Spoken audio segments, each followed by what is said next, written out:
Ladies and gentlemen, primarily gentlemen, I don't know if ladies still listen to us, if they ever have.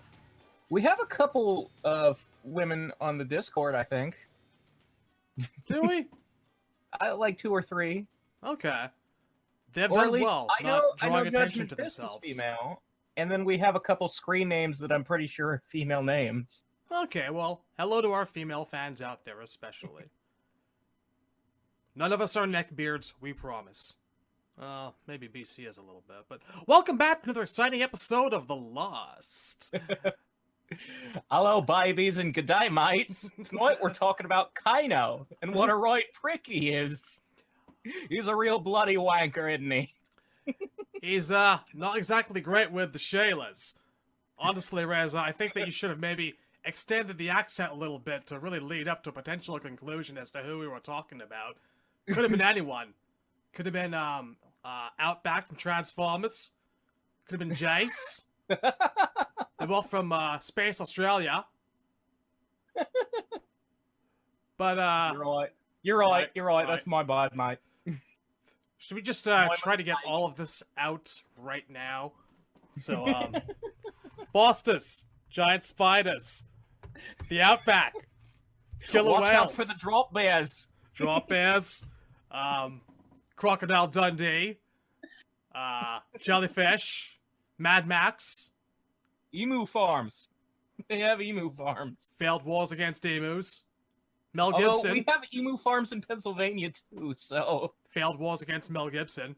Yeah, actually, everybody look up the Emu War. It's amazing. Australia's military lost a war to animals.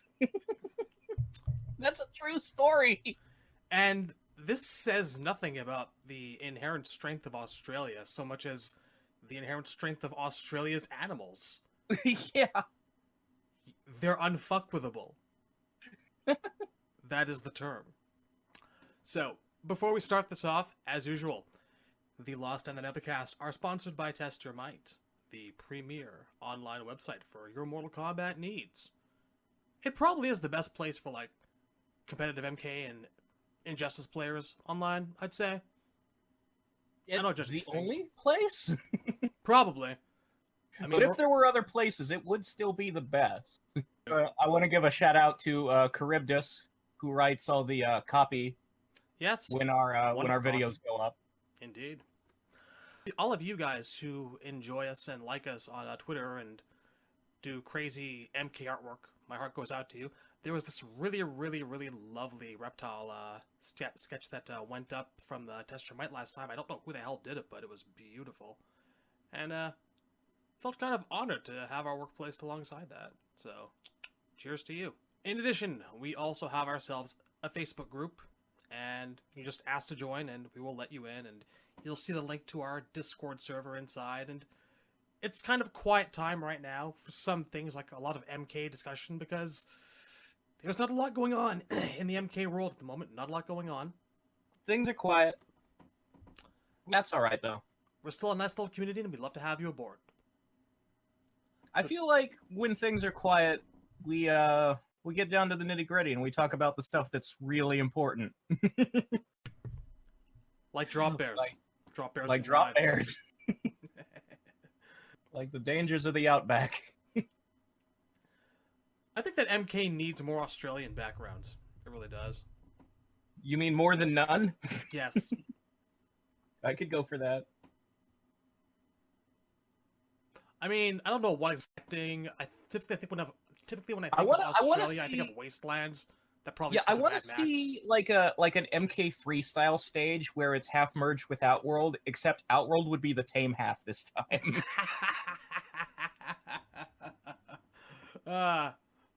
Harmless little Outworld ducks running away from like angry platypi or sharks with legs and buff arms, like buff cats. I would love to see one of the Outworld characters encounter a platypus and be like, the fuck is that? The fuck is wrong with this realm? Kicks and immediately drops dead from poisoning. So Kano's always been one of my favorite guys. I know that sentiment is not shared by a lot of people these days. So we've talked about this a couple times, and my opinion is always that, like, look, I love Kano. I just think that he gets played out fast. He's not really a long-term character. It doesn't help that he's never had very much to do in his arc. Yeah, like It's a very simple matter of be someone's arch enemy and be conniving. He doesn't really develop because he's not really the kind of character that needs a lot of it, you know? Yeah, the most his role ever grew beyond just being mob boss guy was in Deadly Alliance, where he got to be actually like an important member of the Outworld military. Yeah, he was basically leader of the armies for a good long while. Although, like, by Armageddon, he seems to have been pretty well supplanted for various reasons. Yeah. Well, I think we'll talk about this as we go, but I feel like the theme with Kano is that every game they're trying to write an exit, and then they bring him back 2 games later, and they're like, just fuck, why? And because they bring him back, they relegate him to the same role that they always do. Him being Kano, doing what he does best. No, there's a lot to talk about in terms of the character, but there's not a lot to talk about in terms of his history. Start at the beginning. Well, actually, hang on. I figured before we start at the beginning, we should probably get Special Forces out of the way to start first and foremost with. Because it doesn't matter. We've covered that before. Yeah, I mean, every time Special Forces comes up, I'm just like, it can't... The thing about canon is that you have to have a story to be part of the story. Yeah. And Special Forces doesn't have a story. It has, like, a couple incomplete pieces of plot that contradict Mortal Kombat 2 and therefore cannot be. Basically, they can't know about Outworld at this point. Jax can't, Kano can't. The whole game isn't really possible. Like, the entire plot of Special Forces is most of the Black Dragons are already in jail at the start of the game, and Kano busts them out, which is like, why are you starting the story at, like, the end? Like, shouldn't we have seen them all be captured in the first place? Isn't that... Like, this is supposed to be the origin game. And all this stuff already happened off screen before it started? So Kano busts his guys out of jail, and then Jax just runs around beating them all up. And then he finds out, oh, Kano's after a magic gem that opens portals to Outworld. And one of many. Nobody is like, what the fuck is Outworld? Or what the fuck is magic? Well. This was supposed to be a prequel to MK1, and, like, Jax has the bionic arms, and people were sort of prepared for that, because all the magazine articles before the game launch were Tobias going, they're prototypes. That's why he has the arms. He was testing them. They knew they fucked up. Yeah. Tobias knew they fucked. Jax having the arms is the most famous thing about him, so I kind of get it. But where they really fucked up was Tobias leaving in the middle of the game and them shipping an unfinished game. Yeah. I'll get this little number out of the way. I believe that was the first time that we saw Kano wearing yellow pants and a black top. I mean, they're khakis, I guess? Sort of, but they're skin tight-ish. Yeah, well, that was the PS1 era models. Well, there's some concept artwork of it, too. Yeah, they are kind of tight. And they did sort of revisit that look, actually. More than a little bit, actually, in DC. Yeah, versus DC Universe, he's wearing the same outfit. Yeah. A black sleeveless shirt and khakis. I just figured we tossed that one in there for trivia's sake to get out of the way. Yeah, I always thought that was a little weird. Like, when you think of the looks that define Kano visually, I don't go to Special Forces off the top of my head. It's because it's just such a footnote. Although I like his hair. We'll get into that, but I prefer my Kano bald. Or balding. Like, I want him to look more middle-aged and greasy. I kind of go back and forward. It really depends on the outfit. I do tend to enjoy Widow's Peak Kano a little bit. I associate the baldness with the MK3 outfit and the Widow's Peak more with the MK1 look. Well, yeah, like when I think of Kano, it's MK1 art Deadly Alliance Kano. Starting back from the beginning. I mean, we talk sometimes about every MK1 character being based on something from a movie, and we often reference Terminator a lot in terms of Kano, but that's not like he's not really the Terminator at all, except that he has battle damage face that shows the metal plate and the red eye. That's it. And he didn't even start out that way. Like what Kano really is just every kung fu movie has a street gang. And there's always this one gangster guy. And like particularly Enter the Dragon, because that's so has so much in common with MK. Enter the Dragon had this character, O'Hara, who had like a scar on his face, who killed Bruce Lee's sister and was one of his enemies in the movie. So that's a And primary so, like, inspiration. yeah, you know, like Terminator. somebody who's in the triads or the Yakuza or just like a street tough who usually has like a scarred face or some shit. And so when they originally designed Kano, that's all they had in mind was this is the generic gangster guy, and they gave him an eye patch. And then when Tobias and Rich DeVizio were at a costume store looking for pieces to make the outfits out of for the blue screen, they came across like a silver mask, like a Phantom of the Opera type mask. And they were like, hey, how about this instead of the eye patch? We'll make him look like a cyborg guy. It'll be cool. And it is cool. And it's still cool. It's amazing just how many wonderful ideas just came from them, like, mucking about in costume shops. That's pretty much how Baraka got his start, too. Yeah. Rich DeVizio likes them costume shops. Rich DeVizio plays, like, all of the guys with the full face mask or prosthetics. Like, he's really willing to go for it with the makeup. Because he's also Cabal. So one day they saw a tennis ball, and they were like, I can make a sorcerer out of that. So yeah, that's really like all it is. Like the Terminator thing comes in more into play with Sonya because she has so much in common with Sarah Connor.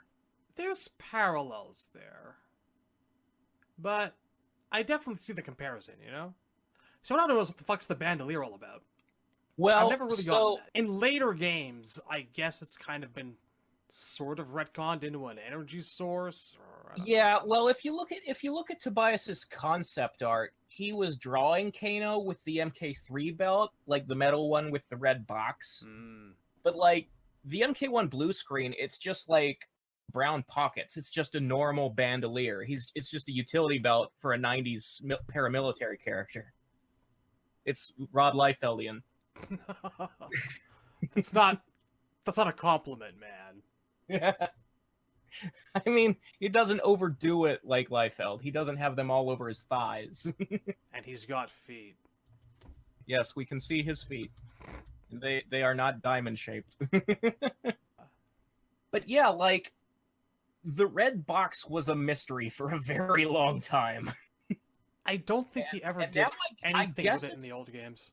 Yeah, I guess now it's an arc reactor that powers his laser eye, which is fine.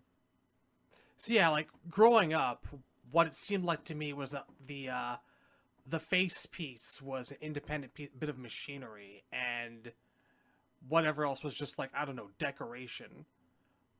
Because I mean, they didn't look like they were connected at all. Yeah, no, like there's no like wires or nothing. Like in MKX, there's a wire from the bandolier to his headpiece. Yeah. But in all the other games, not so much. So it definitely amped up the cyborg look for him over the years. He's yeah. I mean, there's in the versus DC concept art, the artist drew the wire to the eye from the bandolier. They just didn't model it in the game. So it's obviously something that was on somebody's mind for several years, and then they finally got them to put it in. Are you a fan of the tattoos that they gave him away later on? I like the idea of Kano having tattoos. I feel like he should. I don't like those tattoos. They're too too generic tribal tat looking. I think he should have really elaborate Yakuza tattoos. On the back. Like extremely detailed dragons and shit. I think the dragons are a little bit on the nose. That's my problem. Well, he's in the Black Dragon gang, man. Yes, but the logo itself, alright. He's supposed to be their leader. I get it. Put all kinds of different stuff on him. I just want like a big, extremely detailed Japanese art dragon on one arm. Not both. Yeah, it doesn't have to be both.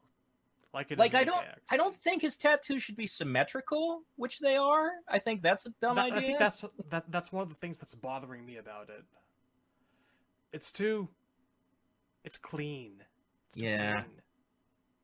He looks like a dude bro who got his tats like at the beach boardwalk. Like they're tribal tats. It's so it's so early 2000s cliche dumb guy. It doesn't look like a gangster's tattoos.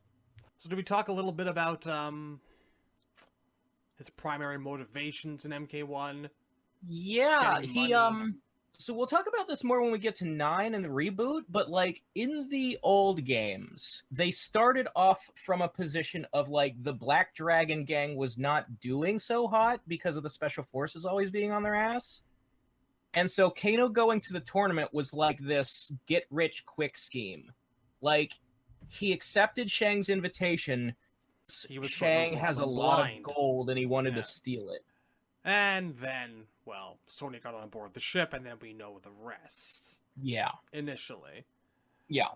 We covered that bit on our Sonya retrospectives a little while back, but essentially, at the end of things, while lose off fighting Shang, her, Kano, and Johnny wind up fighting Goro on a bridge, and then they all fall in, and they end up in Outworld because Shang's island is magic. Yeah. And Sonya and Kano get captured for trespassing in Outworld, and that's how they end up chained up in MK2. And like, from the time he left for Shang's island for the tournament, Kano never saw the Black Dragons again. He went on to better things, really. Yeah. Like, compared to what was going on in the Outworld, that was small time. Yeah. Like, he may have run into Cabal during MK3, but at that point, Cabal wasn't with the gang anymore, obviously. Yeah. So, like, Jarek and the rest were just left twisting in the wind, and that's how we get to the point where Jarek is the last Black Dragon in MK4. Because the rest of the gang has disappeared, or is Cabal, or they got thrown in jail, or they're dead. Like, the gang falls apart because Kano left for the tournament and never came back. Pretty much. And I like that because, well, mostly because fuck the Black Dragons as a concept. Like, they're not very useful to the plot of Mortal Kombat. Like, I think there was room for them, but like I think the crowning moment of Kano as a gangster is as an arms dealer in MK3. The problem is that he's still arms dealing in MKX. It's been like 25 years. He's a simple man, simple tastes, knows what's right for him. I don't know what character development I would ever expect out of the guy, though. I don't know. That's the thing. Like, I'm never tired of him, but how do you change a guy like that? How do you make him more interesting? It's a legitimate question. His whole thing is like, guys like that are like ambitious. They wanna climb the ranks of whoever the biggest, baddest thing is. That's why him and Deadly Alliance was such a good idea. The thing is, though, he's of that character archetype that once they're at the top, there's nothing else for them to do but fall. And I feel like I've seen that so many... Kano doesn't have the tools to get to the top. That's why it works, because you never have to worry about it. Which is fine by me, quite honestly. And his MK3 ending is like kind of evidence that he's not prepared for the things he wants. He tries to like grab souls, and they're gonna kill him. They're gonna tear him apart. He's dealing with like magic and warlords. Shit, he and can't like, understand. He can't deal with souls. He's just some guy from Australia. He's good with a that gun. Makes him less or more qualified, considering what lives in Australia? Quick shout out to Kano's MK1 ending here, because he's like wearing this totally trashy RoboCop villain green jacket in it. Oh, I love that shot. I kind of want it to be a costume for him. I would love that so much. It looks so cool.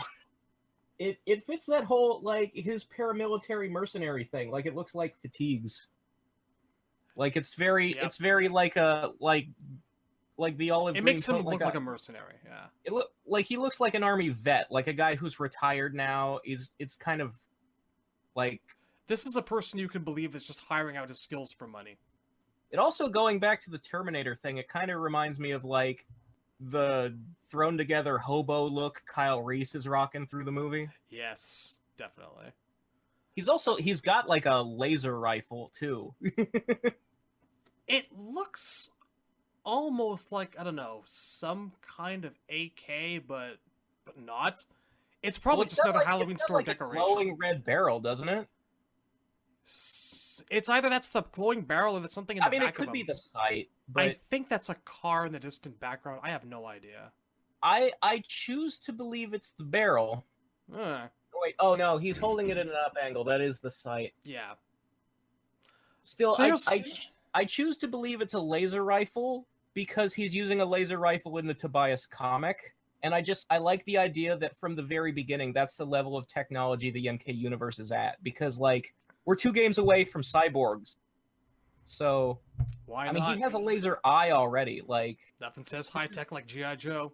Yeah, this is a G.I. Joe universe. This is where we're at in 1992. Here's a question for you. With the defeat of Goro and Shang Tsung, Kano will bring his own brand of treachery to the tournament. His Black Dragon organization forms a monopoly over the contest that brings, capitals, shame and torment to all those involved. Their reign will end in anarchy and death. Now, it will result. Yes, it will result first about these capital letters, because I don't think there were upper and lower case in the game. I think this is Tabmock's choice to capitalize shame and torment. Probably, but it's what I'm looking at right now. It was all like one font, yeah. Shame and torment to all those involved. Their reign will end in anarchy and death. It will result in the final dismantling of the tournament and the Battle of the Sands. Yeah, I've always wondered about that. This weird little bit of world building that Tobias never followed up on. What the fuck is the Battle of the Sands? I've wanted to know that since I was like 12 years old. I have no response. I've looked at it 20 times. I'm like, is this a typo or something? Now, here's my question. It sounds from the context that the Battle of the what you call it, if the tournament falls apart and people are fighting outside of the tournament. So would MK3 be the Battle of the Sands? I don't know. Clans, maybe? Well, no, maybe they had an early idea for the Red Dragon? Without, right? Eh? The word sans is Latin for without, right? Yes. Like, when you're sans something, you are minus that thing. Yes, that's correct. So this is the Battle of the Sands is the Battle of Sands, the tournament. I guess. So I think it's like weird Russian Google Translate job going on there. This is like some fancy name in the 1992 lore, which is not the lore we have now. The lore that was in Tobias's head. The Battle of the Sands is like the mythological war that will happen if the tournament falls apart, maybe. Too much shame and torment.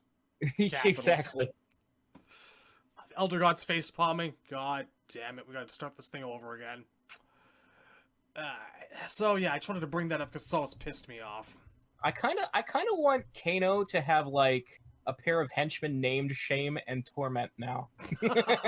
Christ, how 90s can you get? Yeah, that's like straight out of Malibu is that idea. Straight out of Malibu. That's a good name for a Kano miniseries if ever I heard one. Good times. So, gets captured. Winds up in Outworld in manacles to either side of Shao Kahn along with Sonya. Yeah. According to the MK2 comic, he actually does manage to get the transmission off with Sonya, and like he's actually begging Jax for help and like telling them to send people and shit. Yeah, he's like, scary Lord of the Rings world, we actually need to work together now.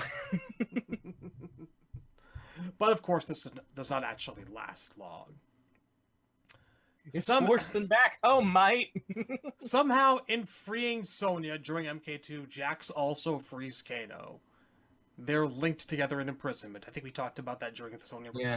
Well, they might have just been setting him free so they could arrest him, and he's like, ran away faster than they could catch him. Remember that bit? He just sort of like zoinked his way through a portal. Yeah, which is weird because like they were in Outworld and he runs through a portal to Outworld? They didn't exactly think that one through, did they? Yeah. It's a little that weird. used to bug me a little bit too. Also, everybody in that picture is already wearing their MK3 clothes. I also really like how in that picture Jax is plainly in mid-gotcha as he's theoretically running. Yeah. It doesn't make a lot of sense. Just it's best not to think about that image too much. They worked with what they had. The sprites that were available to them at the time. I mean, 3 years later, people were already sprite editing and they were better. Yeah, I mean, look, we've come a long way technologically. We have. Photoshop was not what it is now. Still, I mean, at the time, I'm pretty sure we were like making it so that Mr. T ate balls. We could have done something. Right, but anyhow. So yeah, the tournament ends with Jax freeing Sonya and them trying to arrest Kano, but he gets away and he stays in Outworld and he goes to Shao Kahn and he's like, I might. Let's you and me. Let's work together. I got a deal for you. I'm gonna teach your people how to use tactical nukes. Nukes? Spell that for me. B-E-E. Sorry. So that's basically what he winds up doing during MK3, is during that whole pre-invasion period, as MK9 kind of shows us. He's selling them or instructing them in the use of Earthrealm's weapons. Yeah, it's presented as selling in MK9, but in MK3, it was like, what money does Outworld even use, and what worth would it be to Kano? I'm guessing gold. He's trading knowledge of Earth technology in exchange for a position in Khan's army. I mean, gold is probably universal. Yeah, I mean, if I were to pick something, it would be gold. We know, thanks to the Conquest TV show, that Outworld's got some luxurious mines. Shang spends a lot of time on the rock in those mines. Cobalt. And other treats. So, during MK3, and keep in mind everything I'm about to say is not revealed until Deadly Alliance. So, during MK3, Kano is doing the member of Extermination Squad's thing. And when the heroes come back to the city to fight Shao Kahn, Sonya fights him on the rooftop. Many feet up. Yep. And they are surprisingly detailed about this fight. So Kano is like teetering over the edge and he grabs a handful of Sonya's hair. She was on her knees, then he grabbed her by the hair. Yeah. And then she flipped him over the side. Leg tosses him. Yeah. And throws him right off the roof. I don't know how many stories up that building is supposed to be, but somehow he fucking survives the landing. Motaro finds him dying in the street. Because Motaro, it turns out, was watching the fight. I reread this bit specifically just before we started. This is probably why Motaro was able to save him right away. He wasn't just like walking by leading a carriage. Or whatever the fuck Motaro does during his spare time. Well, he's supposed to be in charge. Like, a general is supposed to be back at camp giving orders, right? I mean, if there's anyone who reeks of failure, it's probably Motaro. We know he was out in the field because he killed Johnny, so...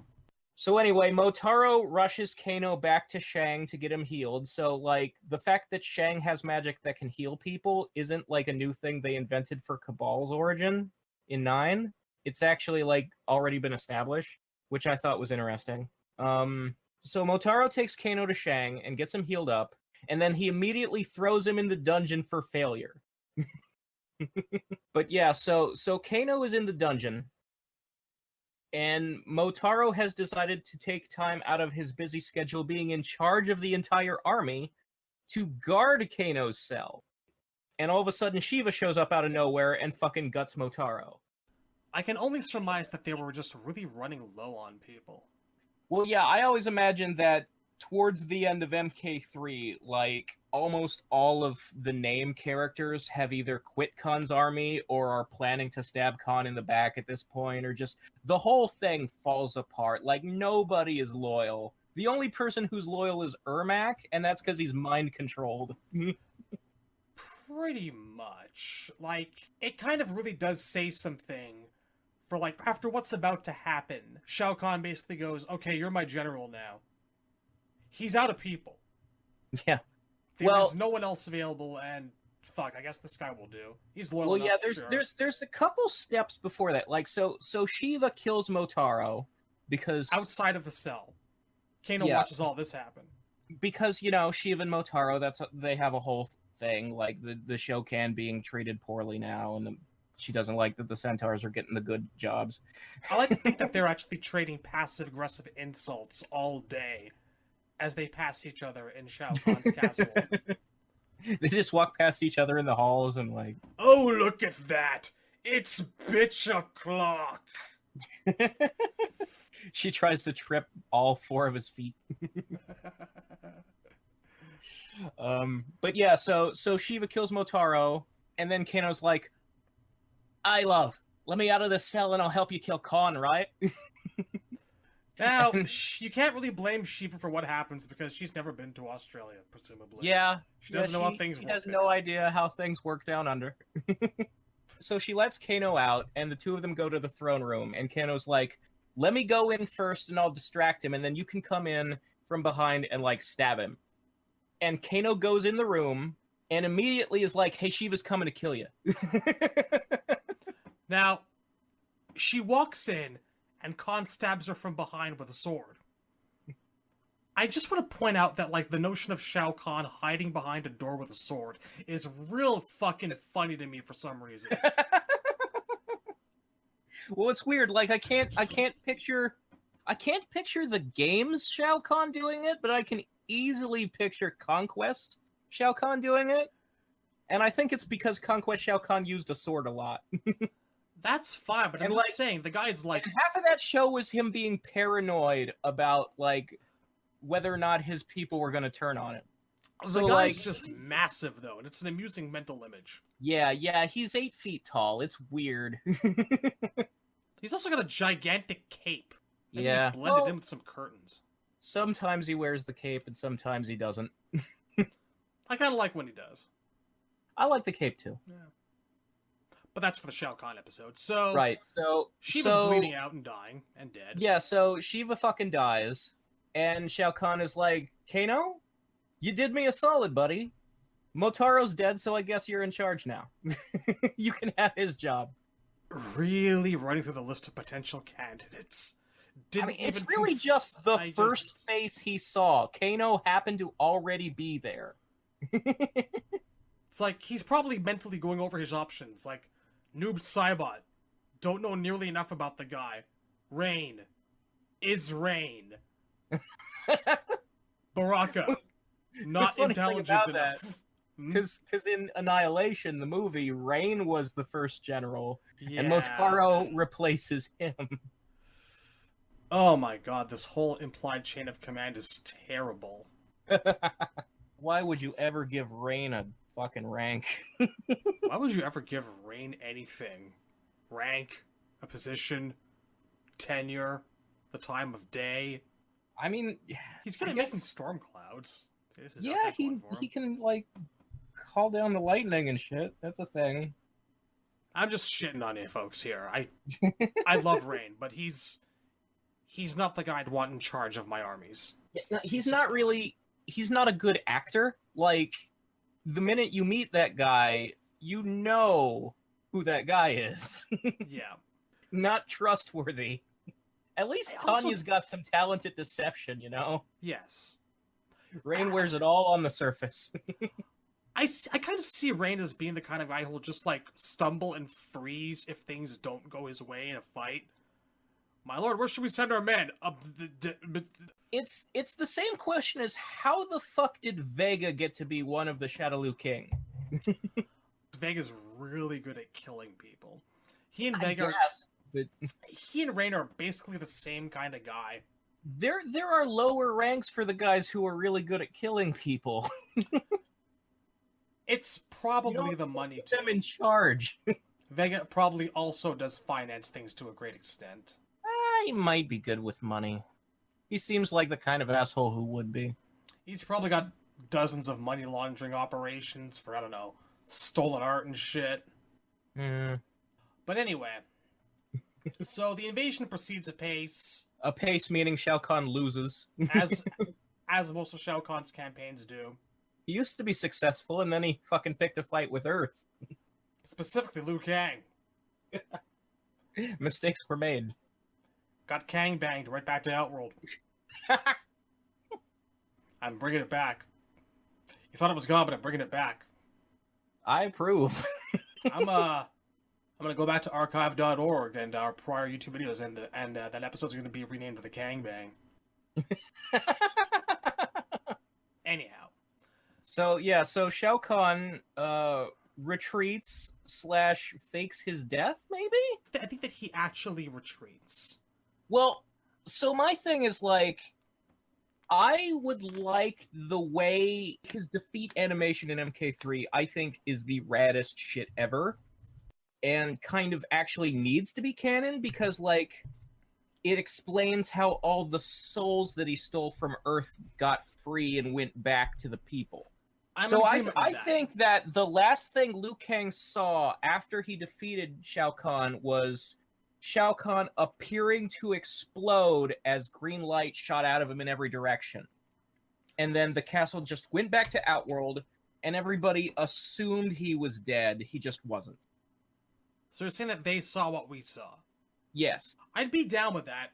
The problem is, you've got to know that Raiden can look into other realms and see other different things and know what's going on. But, you know, Kitana was out there fighting the good fight and whatnot.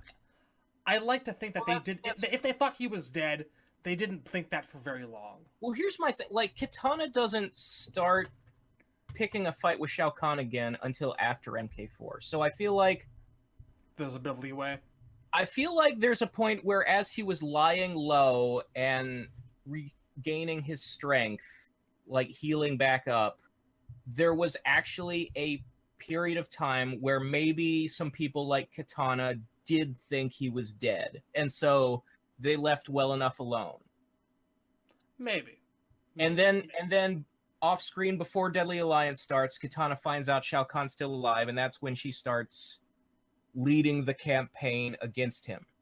It's possible, but I think that that's quite a few years.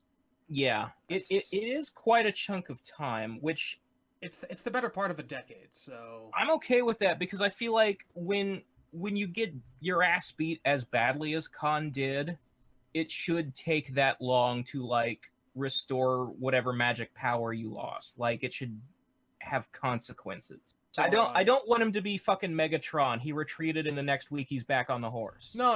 I mean, it would make sense that he's taking time to recharge himself. But like, I'm just saying, I think that it would take a little bit of time, but not that much. Like, I think it would take time for Kitana to like really build up that army and start making preparations. I mean, she does. I compare it alliances in MK4. Like, we don't know why she gave a fuck about like making friends with Goro. You know, it had to have been because she wanted to start building that army.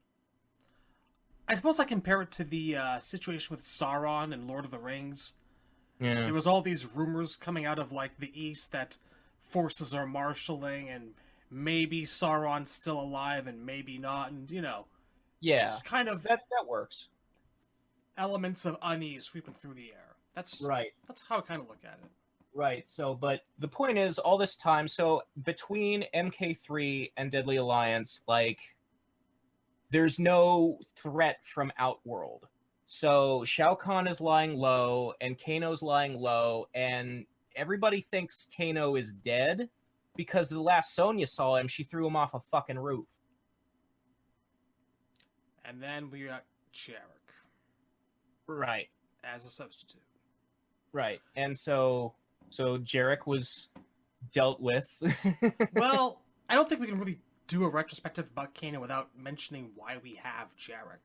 I guess Because like there was a point during development of MK4 where that actually was going to be Kano. yeah, And then they just decided we should have more new characters. And then they did the laziest thing they could do and kept Kano's moves. which means that they considered giving Kano an ass slam at some point. It's Go possible figure. that the ass slam and the like, what are those, like the glaive thing he throws? JRK It's originals. possible those are the two original moves. Like, well, the glaive was probably a knife, and they just changed the graphics. Probably. That's not a knife. God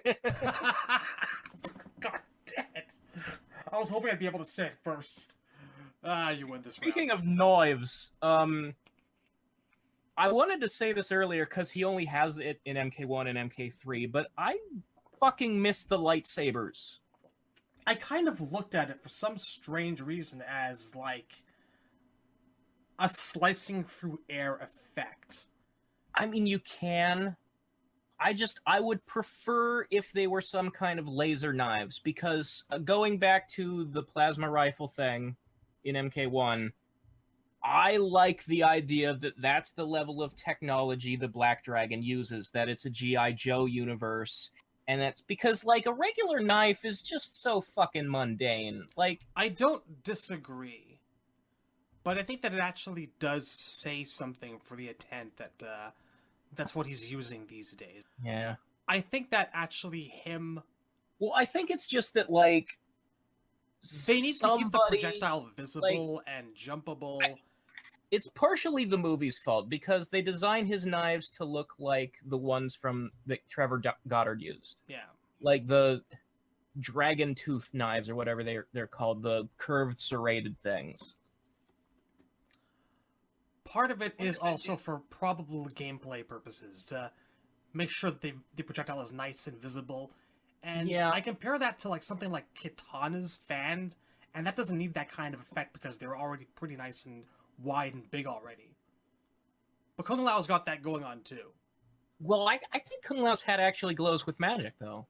They vacillate. It goes back and forward. Yeah, I mean, well, it's even when he was first introduced in MK2, like, the hat would teleport back to his head after he threw it. There is a mystical element to it, yes. It's probably also because they didn't really know how to contend with having it return all the time and making him freeze in space for 5 seconds. Right. But I don't know. I think it's cooler if it's a magic hat, and I think it's cooler if they're lightsabers. I would etch some sort of Tron-looking design onto the side of the knives to give it that kind of afterglow effect. Here's what I would do, like, visually now. You know in the Michael Bay movies how Optimus has that, like, glowing red-hot lava sword? Like, the heated-up metal look of it? I would do that, except blue instead of orange. Where, like, it's a metal blade, but there's, like, an electrical current running through it. That's fair, I guess. Like a laser edge. I think that would look cool. Can't dispute that. I do miss the nice trails through the air. Yeah. And I feel like you could even do a thing where, like, when he starts out in MK1, he has laser knives, and then by, like, the later games where he's stuck in Outworld, he could go back to regular knives because he doesn't have the nice shit. It's a depressing mental image. Sitting there, he's got all these tactical nukes at his disposal, and his knife don't work. I would even like, I think it would be cool if you did a thing where, like, again, this would work better in the old timeline because of him actually being trapped in Outworld and living there now and being cut off from the Black Dragon gang in that continuity. I would like to see a thing where, like, his arc reactor thing in the Outworld games is actually, like, been replaced with a magic gem because, again, he doesn't have access to the good tech, so he's got to, like, scrap together Outworld shit.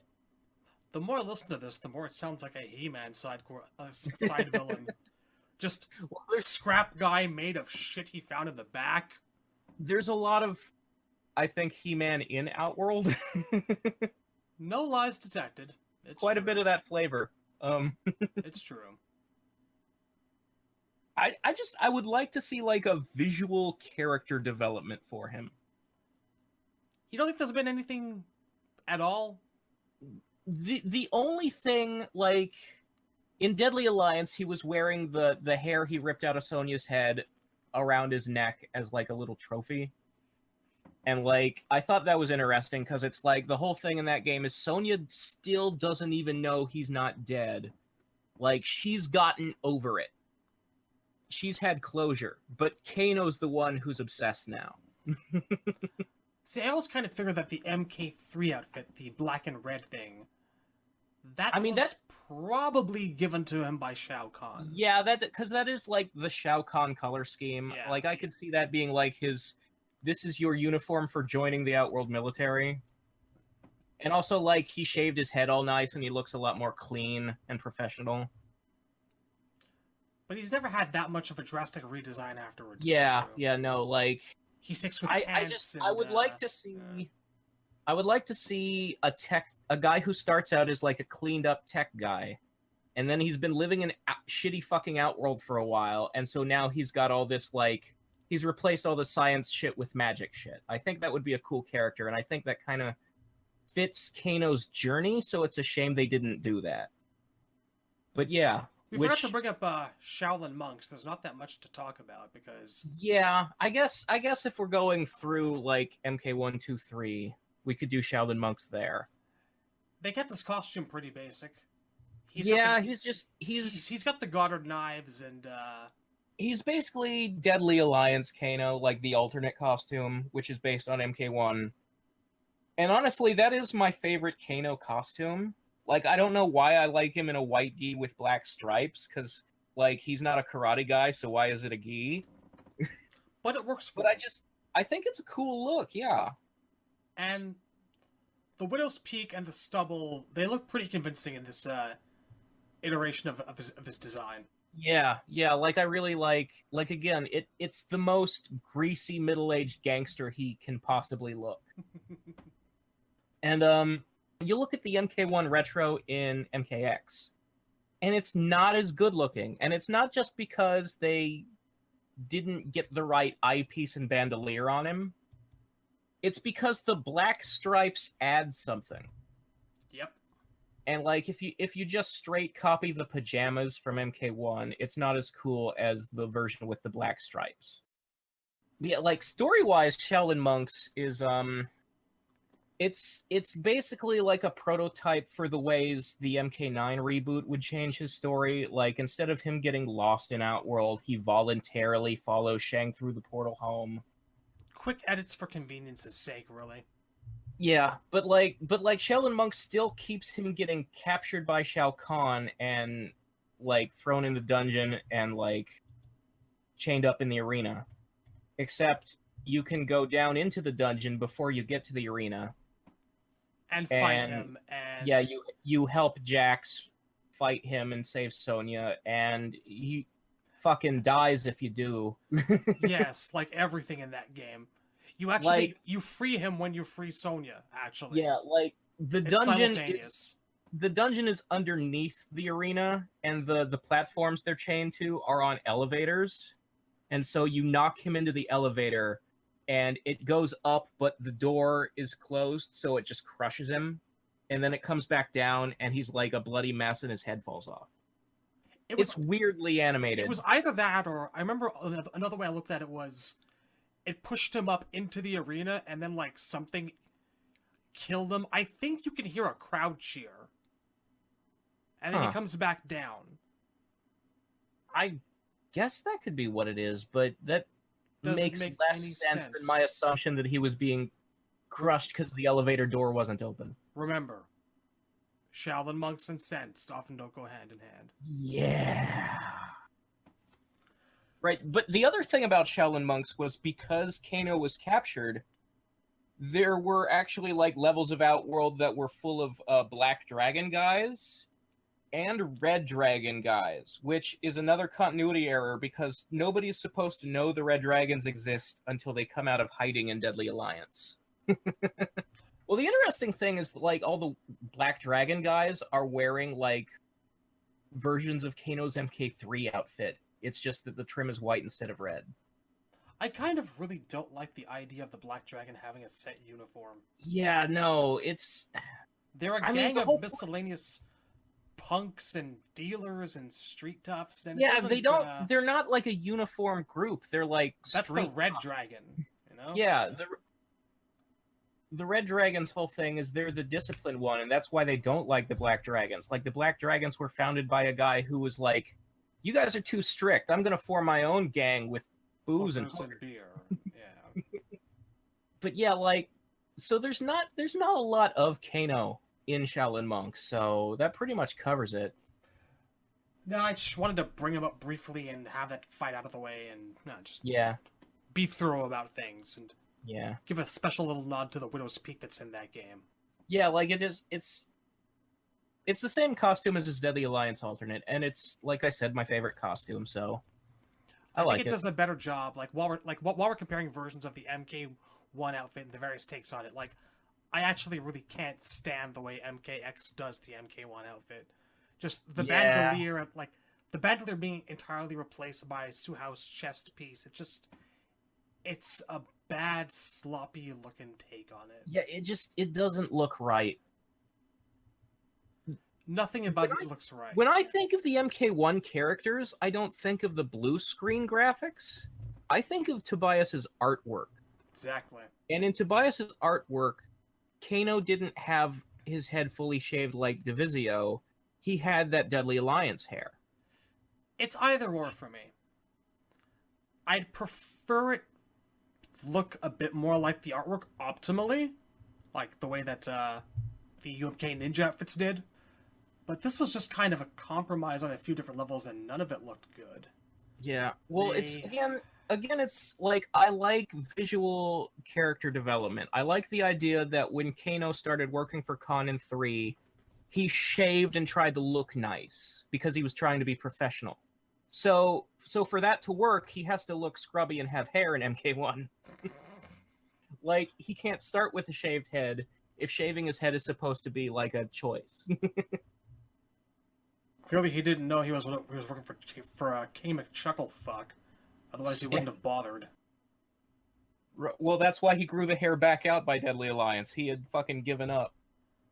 1 year in, I already want this shit back. It's not worth it. And, like, the ironic thing is, like, Deadly Alliance is the most successful he ever is at anything, because, like, in the backstory to the game, we're told that, like, Kano is fighting on the front line, because he's the general now. He's really replaced Motaro, and he holds that rank for years. So Kitana and Goro are coming in with their armies, and they're coming for Shao Kahn's head, and Kano wins that battle. I mean, most of the reason he wins is because Noob Saibot assassinates Goro, but Kano fights Kitana one-on-one and beats her. And that's weird to me, because Kitana's, like, A-list. I think you're just underestimating the man. He's good at what he does. I mean, my assumption has always been that Kano isn't actually one of the best fighters in the world. Shang only invited him to the tournament to trick Sonya into showing up. But if he's good enough to beat Kitana, I guess he's good. And good is relative. He could be really good at cheating, at throwing dust in someone's eyes. I mean, she may have been distracted by the fact that Goro was over there dying. Maybe he actually used a knife pun, and it distracted her long enough to get... That's a question. How many years did it take for him to get bored of playing Knifey Spoony with Reptile? You know that had to be one of his favorite pastimes. No, seriously. Kano, the Saurian hunter. Perhaps he jammed his thumb somewhere and that's why Reptile went mad. Yeah, I was just thinking that. Oh, we're bad people. We are. I can't believe we've actually gotten to Deadly Alliance already. Well, I mean, we are. This is only the third game he's in. Yeah. MK1, MK3, Deadly Alliance. He skips every other game. Maybe that's why, actually, I wouldn't mind if he were gone next time. Because he's been in 2 in a row now, and that seems weird to me. It's too many. That's never happened before. Take a break. I mean, actually, if we're counting MKDC, Yeah, he's been in 4 in a row from Armageddon to X. Alright, that's enough. Time to take a nap. Exactly. But yeah, so Kano gets fresh off his win against Kitana, walks back to the throne room to tell Khan, and when he gets there, Khan's dead on the floor because the Deadly Alliance killed him. And Kano's reaction is immediately to take a knee and be all like, "What are my orders, bosses?" Fucking love him. The guy knows his place. And I never get tired of seeing shit like this. Yeah. No matter what. No, you can bring him in to be that guy 20 games in a row. Well, not in a row, but I mean 20 years from now. I don't think I'll ever get tired of it. No hesitation, just, what do you need? Nope. I see who's in charge now. Clearly the upper hand has taken it. I always knew you had it in you. What's for dinner, boss? Wonderful. And this time it actually does come to bite him in the ass. Yeah, because Quan Chi realizes that, like, if he was willing to turn his back on Khan that fast, he could do it to them too. So he immediately starts, like, looking for a new general in Movado. Okay, you want this job? Well, if you do this thing, then you can have it. And this thing was guard the palace from Kenshi. And also hinder the good guys by having Su Hao blow up the special forces base. So Movado does his job, and then he gets his reward. Which is a one-on-one fight with Kano. Now, we're probably forgetting a few things, because Kano had to have been doing some stuff during the time period. There is one little thing. Like, Kano was in charge of taking over Li Mei's village and having the slaves build the palace. That was it. And like the reason that they picked out Li Mei as a good candidate to become a mummy and did the whole fake tournament thing with her, like, we'll set up a tournament, and if you win it, we'll set your village free. It's because she beat Kano. That was because Li Mei beat the shit out of Kano. Was that part of the MKDA conquest, or was that just Deception that showed us that? I forget. I believe it was in Deadly Alliance. Okay. Yeah, there's the one moment Kano really has in Deception Conquest is when Shujinko comes to Outworld to fight the Deadly Alliance, and Kano immediately captures him and throws him in with Li Mei's village. And Shujinko teaches Li Mei how to fight so that she beat up Kano and do the fake tournament thing. See, folks, that's why Kano lost. Shujinko. I'm just trying to back my boy up. Leave me alone. Shujinko does a couple things. It's fine. So I like Shujinko. We've been down that road. I do too, to a degree, and I've got to give him whatever I can. I mean, he's not my favorite character, but I don't hate him like people seem to do. People like to hate on the stupid, which, considering the amount of reptile really fans out there, just saying, I too do think that Shujinko gets a little bit too much shit on him. Writing is hard, you guys. It is. A brand new protagonist, something from nothing. It's a hard thing to do. And your plot requires him to be being deceived for 60 years of his life. It would have helped if the guy's name was not Liar in Japanese, but... I mean, that's the weird thing. Shujinko's name is also Japanese, but he lives in China. I'm pretty sure he's an orphan and Bo Raicho raised him. They're not clear on anything about where he comes from. So Movado fights Kano, and in the Deadly Alliance ending, which is mostly canon, we actually see Movado kicking Kano off the platform in Quan Chi's fortress into the laser web. But we find out in Armageddon that that's not what happened. Maybe he missed the lasers. Who knows? Kano is taken captive. Yeah. And for some period of time, I He's think I think there's like 6 months to a year between Deadly Alliance Deception and Armageddon. okay. Was never exactly clear on that. It didn't seem to Yeah, be a very long. they don't say. It's a very short period of time, but they don't specify. It's not instantaneous. There's enough stuff that has to happen. Yeah, no, like people have time to go home and start new adventures. Yeah.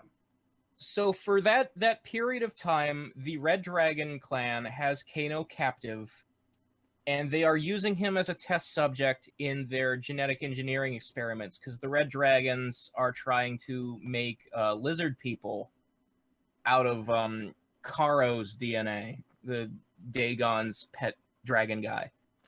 This is one of the more batshit stupid parts of MK Armageddon. Right. But Right. I want to talk about this. Yeah. Because so Taven busts into the Red Dragon base, and as he's chasing his brother around, he runs into Kano because Kano has already broken free, and he's like, "They were trying to turn me into one of those dragon men, but they'll never finish because I got away." And it's like, here's the thing about genetic engineering. Any amount of it is an amount of, like, you can't change a few genes and not notice the difference. There's no such thing as an unfinished mutation. You're either a bit mutated or you're not mutated at all. It's like an on-off situation. Which is kind of a point that his ending makes. Because his Armageddon ending kind of spends 2 sentences describing exactly what just happened, and it assumes that infused with Blaze's energy, the process is rejuvenated, and Kano was transformed into a black dragon human hybrid. The end. Right, but Blaze's energy finishes it. Yes. My argument is that it should already, like... First of all, that's a weird thing for Blaze's magic to do. Like, it rocks everybody else got a wish or became a god.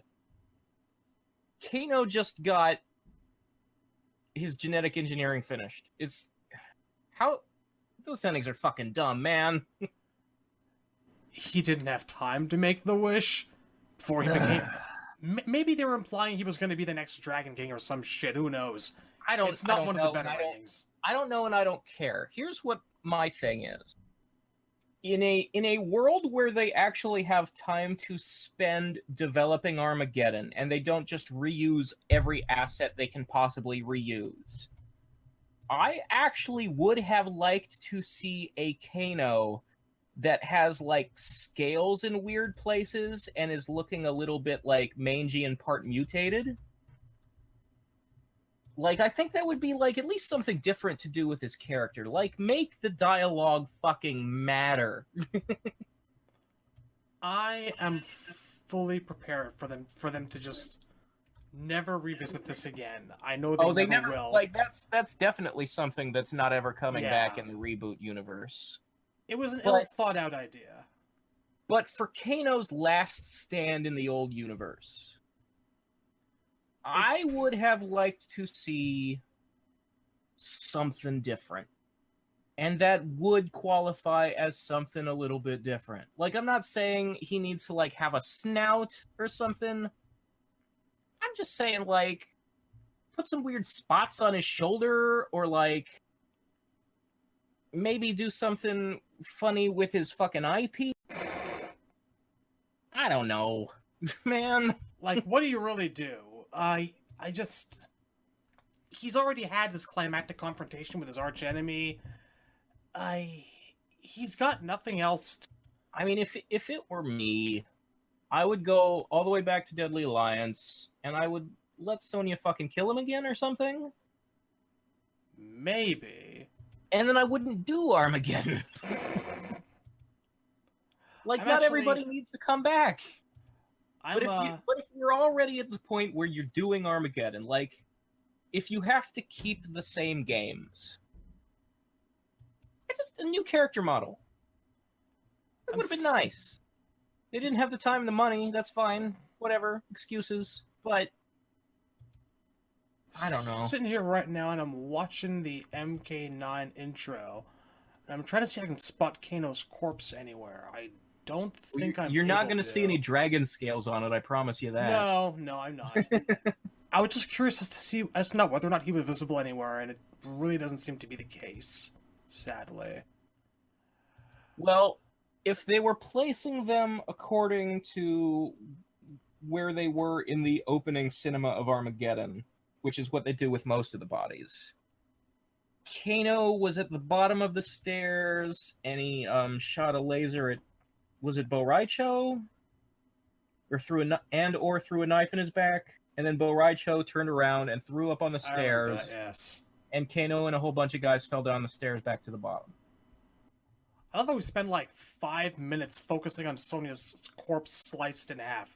I think he might have been responsible for that. Now that's a knife. Yes, it was definitely a knife. There's a charred skeleton. That might be him. Yeah, he's not visible. Half an hour to finish the Crocodile Dundee quote. All right. Okay with that. I guess that probably is it for the original timeline. Yeah. You know, like he wasn't in Deception. It was every other game. Nope. 1, 3, 5, 7. Well, since we were discussing it earlier, we could briefly bring up his MKDC appearance. We probably should. He has, as we were saying, he Special Forces outfit. He was a weird pick for that roster to me, because they said they were picking the most iconic and famous characters, and I get, if you're only picking 10, he wouldn't make my 10. He might make my 15. Like, him over Johnny Cage, him over Melina? I don't know, man. He'd probably be my number 10. I can't say that I'd put him in over Johnny, but I mean, who the shit else was in that game? Baraka was the other bottom tier pick. See, yeah. Him over Baraka very easily. It was pretty much the MK1 cast minus Goro, plus Baraka and Jax, and Kitana. Yeah, I can't really say that I'd have kicked anyone else here off of here except for Baraka himself. I probably would have placed Baraka with Reptile, to be quite honest about things. But aside from that, I can't complain too much. I can kind of see leaving Reptile out just from a too many ninjas perspective, I guess. I don't know.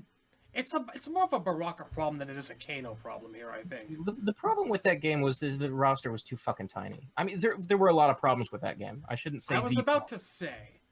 There are many, many much worse problems with that game.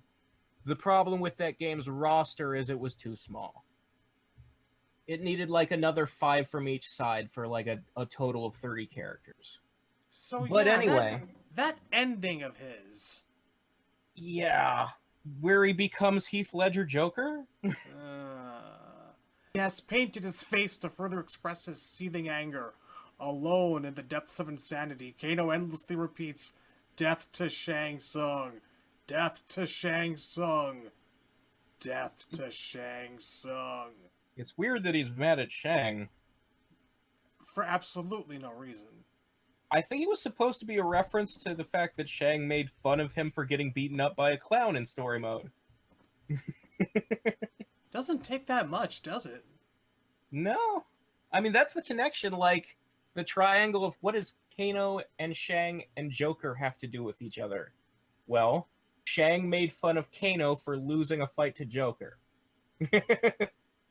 But yeah, like, so, like, Kano's bit in story mode is kind of funny to me, because, like, he's introduced stealing a gem from, like, a museum, which is it's a little low for him, isn't it? A little bit arch. Maybe it's his night off? I don't know. Gotta get his jolly somehow. Right. And then like Catwoman shows up to steal the gem from him. And it happens to her a lot. Stop them both. And Kano spends like a full minute very slowly trying to shoot Flash with a laser over and over again and not getting the hint that the man is dodging in super speed. Like, he tries 5 fucking times before he gives up. And it's so slow animated. Like, I tend to give Kano a lot more credit for his intelligence than that. It's disappointing. and he's like, oh, I get it. You're like Cabal. Okay. Pretty sure that entire thing was just doing a Cabal drop reference. Yeah, that's the only reason. Can't shit on it, really. I guess. The scene is a bit long, but I mean, any shout out to Cabal is a good shout. I like when that happens. But yeah, like, that's, I guess, the most interesting moment Kano has in all of story mode. We need to talk about his fucking finisher. Do we have to? Because it's the worst in the game, yes! It's up there, yes. It is, But it is literally like, if it was called a heroic brutality, you would not bat an eye. But because it's a fatality, this is supposed to be one of the lethal game moves, because he's from the MK universe and a bad guy. But no, he grabs them like he's going for a judo flip. And he pushes them up into the air with his feet. Right. And then he, like, spins in midair so that when they land, it's his feet on their chest. And then he just rolls off of them, and that's all. Like, he's just stomping on their chest, and there's no blood or gore. They're not even driven into a hole in the ground like some of them are, I'm pretty sure. It just looks like a command throw. Yeah, it's just a grab animation. It's There's terrible. no special effects or nothing. It's not a finishing move. It is less impressive than Liu Kang's cartwheel kick from MK1. It is the worst finisher And the cartwheel in kick the actually, entire history of the MK franchise. It's the worst finisher at being a finisher. I can think of ones I'd prefer never to see again over Well, that. yeah, there are animalities that are worse finishers. I'm thinking of the neck stretch here. Yeah. Yeah, I guess. I'm sorry, Next man. stretch Nothing's is- ever it's- going to top that for sheer shit. I have to give the next stretch but it's a close number 2. It's on the top 5. I'll grant that. I don't even understand what they were going for. Like, it looks like it's supposed to be the cannonball, but it's nothing like the cannonball. It's like a command grab or something. Yeah. Who knows? So we now move ahead to the modern era of Mortal Kombat after MKDC, the grand reboot, such as it is. Yeah. Which brings us to Kano and MK9. Yeah. And things change. His, Kano is one of the most changed characters, backstory-wise, actually. Yeah, he's still the same old guy he always was, but they make his and Sonya's relationship personal on a different level, more about Well, what they really did was business. they reversed the Black Dragon's fortunes so that they could keep the gang around more and have them be stronger. And as I've never been a fan of the Black Dragon gang as a concept, I didn't really like it at all.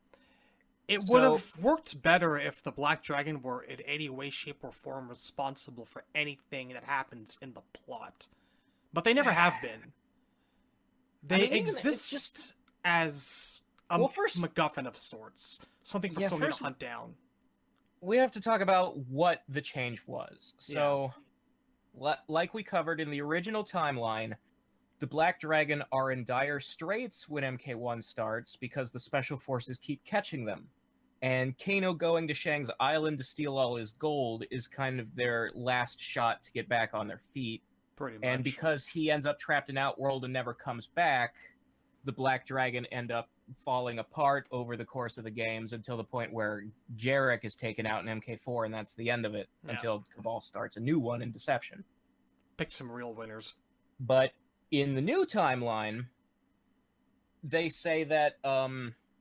So in the old timeline, the reason the special forces were so good at catching black dragons is because Su Hao was working for them. Yeah. And Su Hao was pretending to be a Chinese military liaison. And basically, because the red dragons knew all about the black dragons, he was always able to tell the special forces where to find them. Because the Red Dragon don't tolerate splinter groups. Yeah, and they didn't want to do anything themselves because they like keeping themselves secret, so they got the special forces to do everything for them.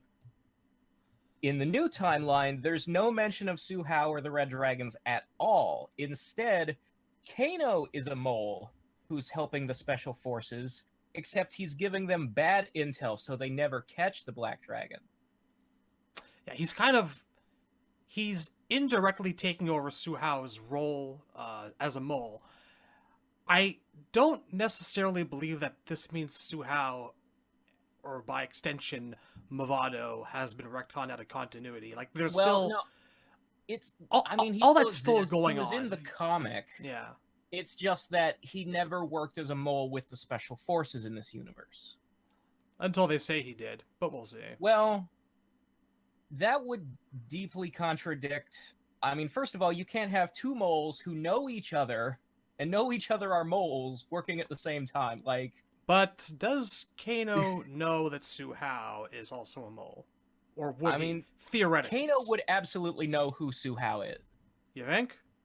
I think we've seen in a couple games evidence that the Black Dragons and the Red Dragons know each other two ways. Like, Kano knows who Movado and Su Hao are. He knows his enemies. I'm trying to remember direct references from Kano about the Red Dragon. They're not coming to mind. Not necessarily doubting you here, but I don't recall him bringing them up in conversation independent of anything else. They at least know each other in the MKX comic, which again is in the future from MK9, but I still think Kano would know Su Hao. It's possible. The Black Dragon were a splinter group after all, and that's why they need to be exterminated. Shades of the Shiraryu and the Lin Kuei. In both timelines, Kano loses his eye the same way. Jax basically caves half his face in with a punch. Mm-hmm. In the old timeline, we were never told what led to that fight. Just that it was another encounter between the Special Forces and the Black Dragons, of which there have been many. In MK9, Kano loses his eye specifically when the Special Forces find out he's a mole. It leads to, like, a big fight, and a bunch of Special Forces guys die, and Kano loses his eye, and that's ever since Sonya hates Kano because she trusted him, and he used her and got a bunch of her guys killed.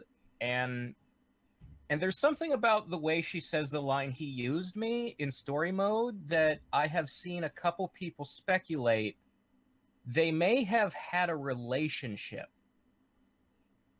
And personally, my interpretation of that scene is it could be meant either way. I don't know if that's what NRS intended or not. I can see where they're coming from. Personally, I do not like that idea because it's just fucking gross. Like, Kano is middle-aged and Sonya is in her mid-20s. There's... Like, I don't care about age differences a lot, but I do when it's Kano. Does that make sense? Sonya strikes me as the kind of person who the trope would go as has very high standards in people until she meets just the right goofball, you know? Yeah, He's just not her type. I don't like Kano being a mole because I don't believe he can act. Like, he's such a sleazy guy. Well, I don't think he'd be able to fight it. He's got deception. Like, we'll get into that a little bit in MKX. He can play a role for a little while, but it's just, from the crux of it, I don't see him as her type at all. I also don't believe that he raped her, which is what a couple of people were. No. I mean, having sex with someone under false pretenses, some people call that rape. I see where they're coming from. Extreme. My disliking of it comes from the fact that far too often rape is used as a background or revenge motivator for women characters, and to do this would demean, in my eyes, would demean Sonya, make her less of a character and more of a victim, which she has never struck me as, And it is very hard to keep enjoying a supervillain once they're a rapist. Ask any Dr. Light fan about that. And I'm not talking about the Mega Man character, just DC here. And it's just... Yeah, it's just, for me, rape is a form of physical assault. Lying to someone to get them into bed is a sleazy thing to do, but it's not rape. By the strictest definition of the term, yeah. But I get the angle. So anyhow, going back briefly, are you sure there wasn't a mention in Special Forces of Jax taking out Kano's eye? You sure? No, it never comes... Well, here's the thing. We talked about this in the Sonya episode. Special Forces was going to show how Kano lost his eye, and it was that Sonya was going to shoot it out during the gunfight. But that was part of the cut material, so it's not just canon. One day it was like, okay, they gave him a reason behind his eye loss, and yeah. It was never revealed how Kano lost his eye until Deadly Alliance Conquest mode, and that's where we found out Jax did it. All right. And it's pretty much the same way they depicted in the Legacy web series. Which I have to give them a lot of credit for, despite all their mess-ups, because they did a fine job on Kano. I mean, one thing I liked him there.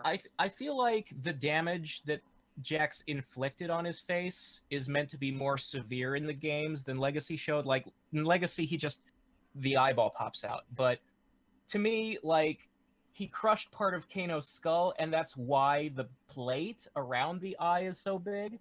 Well, yeah. He's supposed to be the strongest man in the world, according to the MK universe lore. So it would make sense that he caves half of his face in. And I just like. And I'm sorry, if you've got that plate is there for a reason. It's not just to hold the eye in place. It's actually part of his skull. If you've got cybernetic tech that like lets you wear a portable respirator or a heart thing. Another thing I wanted to mention before we move on, a single about, eye the shouldn't be much of a problem. About Kano being too sleazy and me not buying that Sonya would sleep with him. I have a problem with the MK vs. DC and MK9 design for Kano, where they give him a full head of hair and make him look more handsome and Trevor Goddard-y. To me, I think we've already mentioned this about like costume preferences when we were talking about MK1 and 3 and Deadly Alliance. To me, I always want Kano to be going bald. It was odd to see him with a full head of hair. I didn't mind it so much because, like, aesthetically, it also does suit his MK9 look specifically. Yeah, like it kind of fits the game. But I don't like him looking handsome with the MK3 suit. I don't think Kano should be handsome looking. It's just when you give him he's not organized crime enough if he's a good-looking guy. More of a used car salesman, really. Like, to me, mobsters are fat, ugly people. That's what I want to see.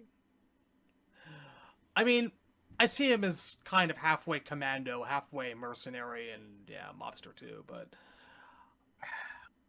the image that sticks into my mind when I think of Kano's hair is basically the John Tobias look, where he's clearly got the advanced widow's peak going on. So it's not that I mind that they gave him a lot of hair, it's that they gave him a bit too much. So I get your angle there. But, so another thing that bugs me about MK9 Kano is that him and Sonya only fight once during the tournament at the very beginning of the game. And it doesn't really end conclusively. Like, Sonya does win that fight, but, like, Shang stops her from, like, beating him half to death or anything. Like, he just gets back up and walks away and he's fine. There's no second fight between them. There's none of the throwing him off the rooftop from MK3 that was so important before. There's no resolution at all to their rivalry. Like, as soon as Sonya's chapter is over, all consideration of like what she wants as a character and what would be dramatically good for either of these two is just thrown off the table, and she stands in the background the rest of the game. One of the things that I despised about the MK9 story is the mounting ways in which the retelling continued to alter or ignore large sections of the original plot. And it was very much in scale. It was a pyramid. MK1 they did more or less a fine job on. MK2 was a bit wonky, but okay, that's when you start to accept that, okay, fine, things are changing, but, you expect things to still be roughly parallel. But MK3 just threw the baby out with the bathwater, and yeah, that going back to Deadly Alliance and seeing all of the plot revelations and what had happened to Kano in like the 20 odd years time, and being given the information, because we hadn't seen the guy since MK3 until Deadly Alliance, being given the information that they had this big climactic fight and that he nearly died, and it was a lot. It was a lot to take in. It was one of the most rewarding things about going through that entire game, and they really, really dropped the ball there. I don't know a single person who prefers the new retelling, it's such as it is. It's, at least of their or stories, they botched it. I'm sorry to say, bad choice. Yeah. I mean, they get their personal confrontation payoff in MKX, but it's something that could still have happened in the original timeline if things had worked out the way that they did. But it's not the same as having the dramatic good versus evil confrontation. Not a lot of those relationships get enough closure, and it was cool for a while that Kano and Sonya did for a period. Yeah, that's the thing for me, is like, if in the old timeline there hadn't been a resolution, it wouldn't bother me that there wasn't one in the new timeline. It's just that it becomes a part of his character. He rips off some of her hair as she throws him over the edge of the rooftop. It's a part of his goddamn costume, and that's just... It was a really, really big key piece of MK history that just got tossed by the wayside, and it's very disappointing. Yeah. Far and away one of the most disserviced characters, him and Sonya, well, the sake of their rivalry both, by the reboot kind of botching the MK3 retelling. I think the problem of it is that MK9 was written largely by and for people who seem only familiar with MK on the surface. And so to them, Kano got the amount of screen time that Kano deserves. It's only if you actually really pay attention to the lore that you know all this stuff was supposed to happen during MK3 that didn't happen. And that doesn't just apply to Kano, it's like almost all of MK3 is deep cuts somehow. It's where a lot of things go down, and I wouldn't say a lot of scores get settled, but it's the conclusion to an arc. It's also, like, it's just the problem with the premise of gradual butterfly effects changing the trilogy more and more. By the time you get to the end of the trilogy, it's going to be the most changes. And MK3 deserves better than to change the shit out of it. Out of all three games in the series, I mean, I was invested in the game's plot by MK3, but it was MK3 itself that really, I guess, made me understand that there was something very, very special about this series. Yeah, like... That kind of took it to the next level. Like, most people talk about 2 as being, like, the point where things really take off.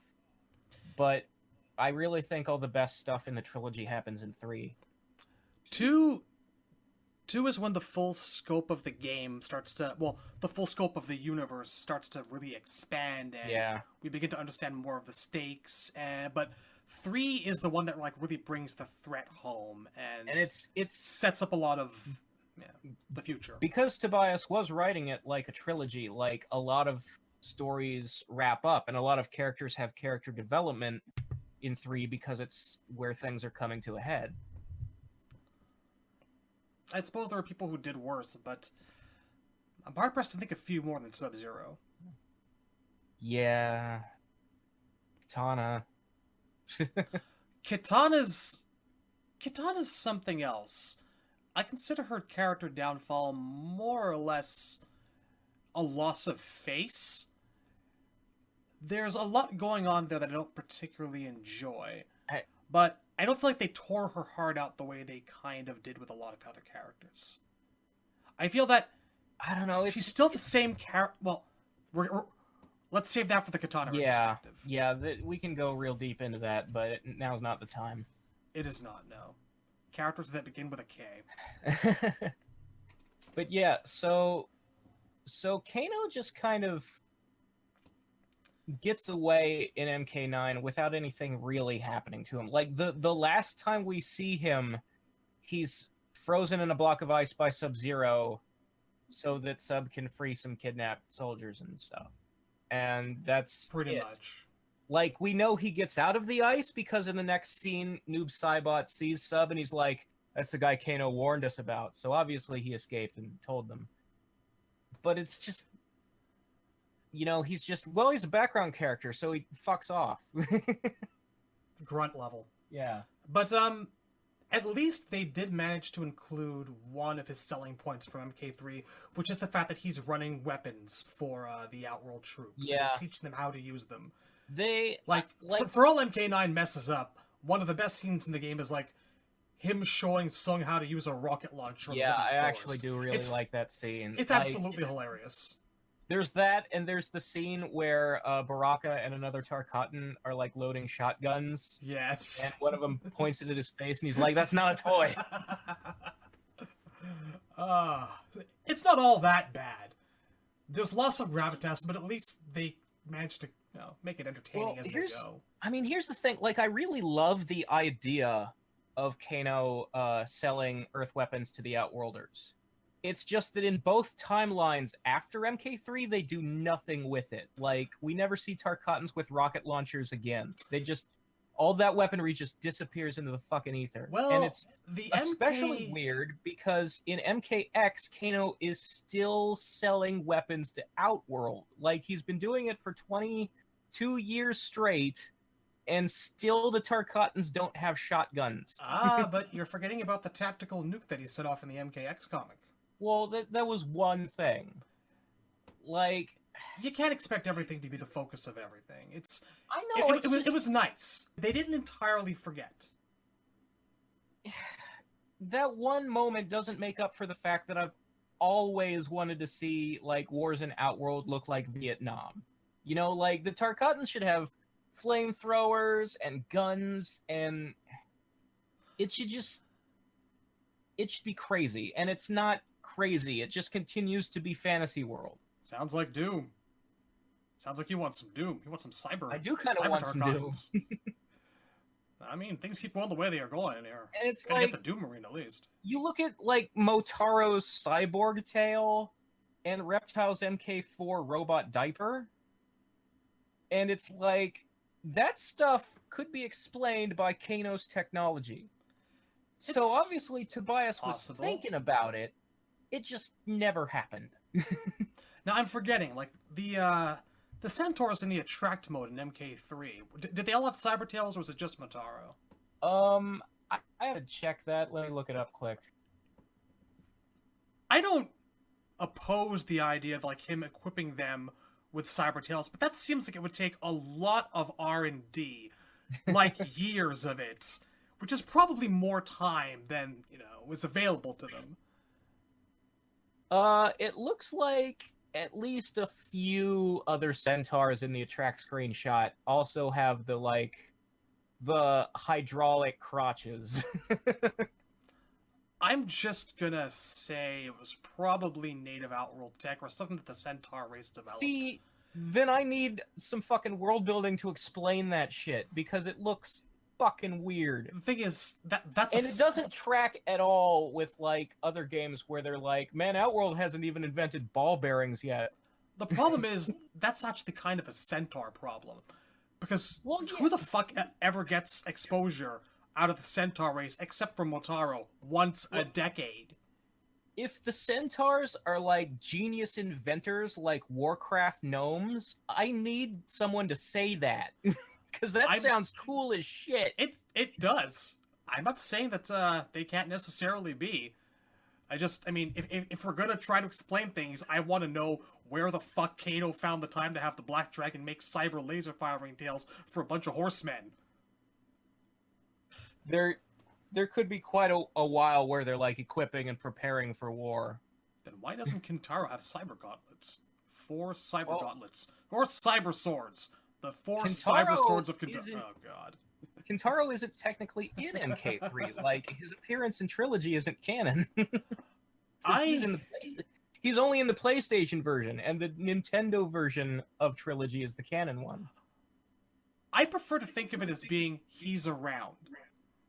See, in my head canon, Kintaro is dead to an Armageddon. I can understand that, but they never gave us enough either way. But this is more material for the Kintaro retrospective. Look at us getting off track. It's the fact that he doesn't show up anywhere that I believe, well, he must be dead, because everybody else shows up somewhere. Oh my dear sweet God. But I mean, people go missing all the time, though. I guess. If you had to take a drink for every time someone wanders the wastes of Outworld because they don't have much to do. You also have to consider that I grew up with the strategy guide or CD-ROM or whatever that said Raiden blew Kintaro up. There is that, but I mean, you know as well as I do that might not necessarily. Yeah, like I know it's not canon, but it's canon in my heart. See, that's kind of the way I feel about the notion of an evil Sub-Zero being a really cool thing that should be around more, but I accept that isn't necessary. That's all I'm saying. I mean, the problem for me is just that Noob Saibot is so much cooler. Is he, though? Is he really cooler? Is he? In every fucking way. But ice powers, Razor. Yeah, but we have a guy who does that, and we can have that guy and Noob at the same time. I'm just saying, he's by definition not cooler. Right. Okay, fucking Arnold. You see, that joke was funny because... Perhaps I need to chill. How long have we... No, I think we just went 10 minutes without talking about Kano. Let's take that thought and put it on ice. Oh, straight to hell. So that's Kano's MK9 appearance in the nutshell. Yeah. Not enough going on that we went on 3 separate tangents about 3 separate characters. Pretty much. Yeah. What even was his arcade ending in 9? I don't fucking remember. I really don't. Wait, was that the one where... No, that was versus DC, where he uploads himself to the internet and becomes Skynet or something. Can we not talk about that? No. Was it 9? In MKDC... It probably was 9 because... In MKDC, he becomes the Joker. He becomes the Joker. Okay, I'm thinking... Because Jax basically has the same ending in both versus DC and 9. Where he becomes Cyborg from the Teen Titans. It's just that in the 9 version, he becomes that and Kano becomes Skynet, and they have, like, Shadowrun wars with each other. Really struggling for arcade ideas. It's so fucking... Just because he has a Terminator eye doesn't mean you have to make more Terminator references, man. Yeah, he becomes Skynet, and his consciousness goes throughout the entire system of automated weaponry, and... fucking dumb. Nothing worth discussing. But, so anyway, he spends the next 20 years basically mostly staying in Outworld. I guess he comes back for guns and then takes them to Outworld to sell them. So, I mean, he's just a gun runner for 20 fucking years, and that's all. Sonya is probably still on his tail through the majority of this. You would think, but it seems more like she kind of forgets he exists until he shows back up in her life in the game. Well, she is like, she's gotcha when she finally... way super busy being in charge of, like... I can't even call it the OIA because it's not, but it basically does the same shit. Well, she finds that woman with her neck slit open and the tongue sticking out, and she's like, that's one of Kano's neckties. So he hasn't left her mind, I don't think. Yeah, I mean, she hasn't forgotten him. It's just that I don't think they've had any run-ins except for the comic. No, probably it. And I guess the comic is the most interesting, like the only interesting thing he does besides selling guns in the years between the games. Because he gets to do a fair bit. He's apparently he's responsible for Sub-Zero's scar now. I mean, I don't mind that. I'm okay with it. Like, it's a lot better than Kung Lao doing it randomly for no reason in Shaolin Monks. Fuck that. I was about to say that. Fuck that. It's just that I would much rather the scar have come from somebody who's actually important to Sub-Zero's life. Precisely. It felt like I always figured that it was something that happened while they were escaping the Lin Kuei after. Yeah, because that's what makes narrative sense. Right. Like, they never said that. It's just the time that would be most dramatically appropriate for it is when he's escaping from the Cyber Initiative. I used to figure when I was a kid that, like, I don't know, maybe they caught Smoke and sent Smoke after him, and, like, Smoke tossed a harpoon and it scarred him. Yeah. But And something obviously, like that. the Cyber Initiative shit happened completely different in this universe, and you do have to come up with a new way for Sub-Zero to get the scar. I mean, guess. Kano doing it with a Kami dagger is not the worst idea. Especially because one bit I like from the comic is that once Sub-Zero gets his hands on that dagger, like, he keeps cutting himself in the same spot to activate the Kamidogu powers, the blood magic. Yeah. It's like he's never letting it heal, and that's why it's such a, like, prominent scar. I kind of like the idea of that. But it does leave a lot to be desired. You want a thing like that to be personal. Yeah. Like, it's like, I wish it was more important emotionally. It's possible that they don't want to draw a lot of parallels between Ryu and Sagat. That might not be far from their minds. I guess. It wouldn't be, because, like, Sector and Sub-Zero don't run into each other that much, whereas Sagat is all about Ryu. I would rather it's Sector, that's all. No complaint from me. But yeah, so Kano does that, and then the Black Dragons get involved in the whole Eren hiring them to kidnap Cassie, because he wants the Special Forces. He wants to ransom her so that the Special Forces will help Kotal with his civil war against Melina. And then that kind of all goes to shit because the Red Dragons and Melina's side get involved, and then Kano and the Black Dragons are helping Kotal fight off the Shokan, and that's when they bust out the nuke. And then they all get thrown in the dungeon by Kotal because they stole his portal gemstone.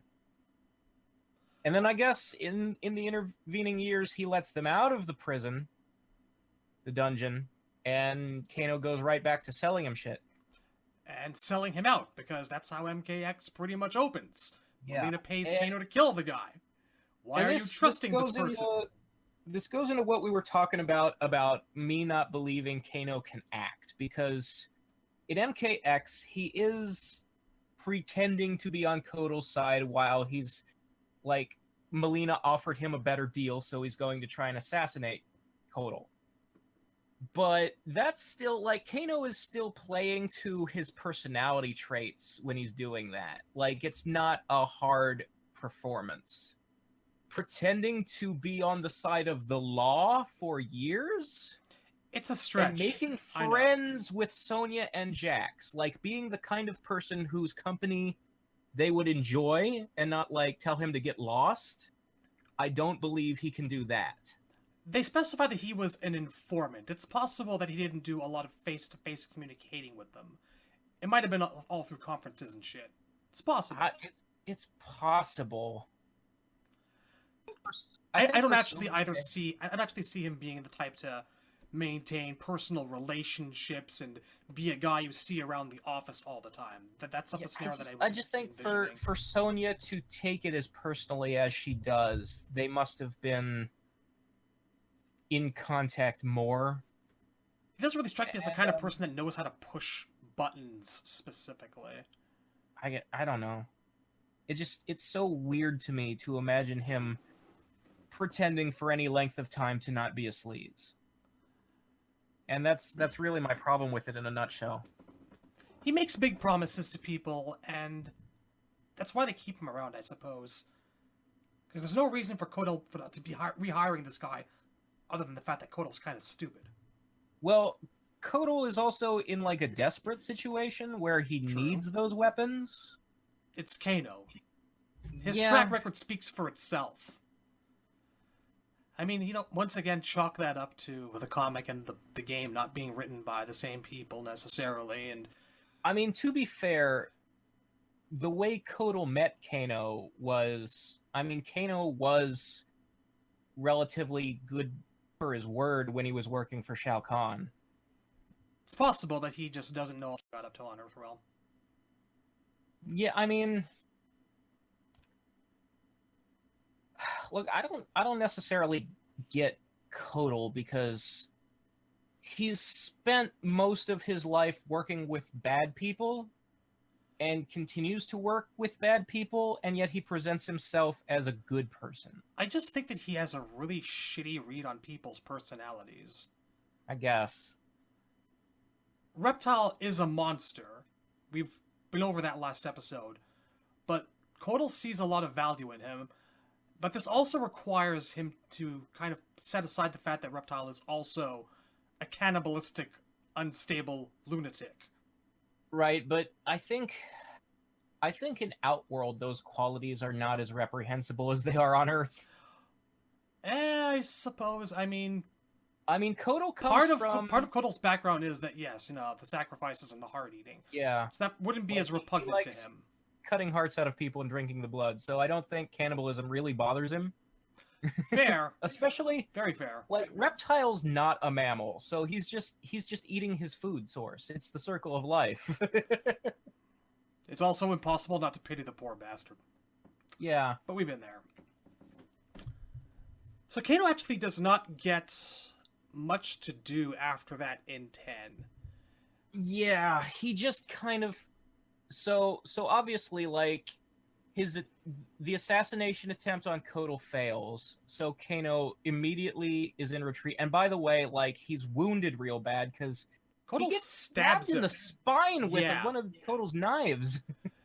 They were going a little bit full ham with the X-ray vision during some of that stuff. Like, Kotal headbutts him and he fractures his skull, and he stabs him in the spine, and the first time I played MKX story mode, I really thought that stab was a death scene. Like, I was surprised Kano got away. Sometimes I tend to think that MK's history of violence has kind of caught up with its narrative more than a little bit. Like, this is how you get things happening like they did in Shaolin Monks with the goddamn monk being flayed, stabbed, roasted, and thrown into the goddamn wall. And then Liu Kang asks if he's okay, because in the MK world, he might be. Yeah, to us that sounds retarded, but Liu Kang has seen people get back up. So, after he beats feet, he's not seen again until Sonya finds the Kano necktie on the dead person, who Kano then impersonates. Yeah, he's got, like, hologram technology. That's new. If you're going to impersonate someone, Kano, maybe stash the body somewhere where it will never be found. You're in fucking Outworld, and there is no shortage of horrible things in the depths of the ocean. Why would you just leave it there unless you were really pressed for time?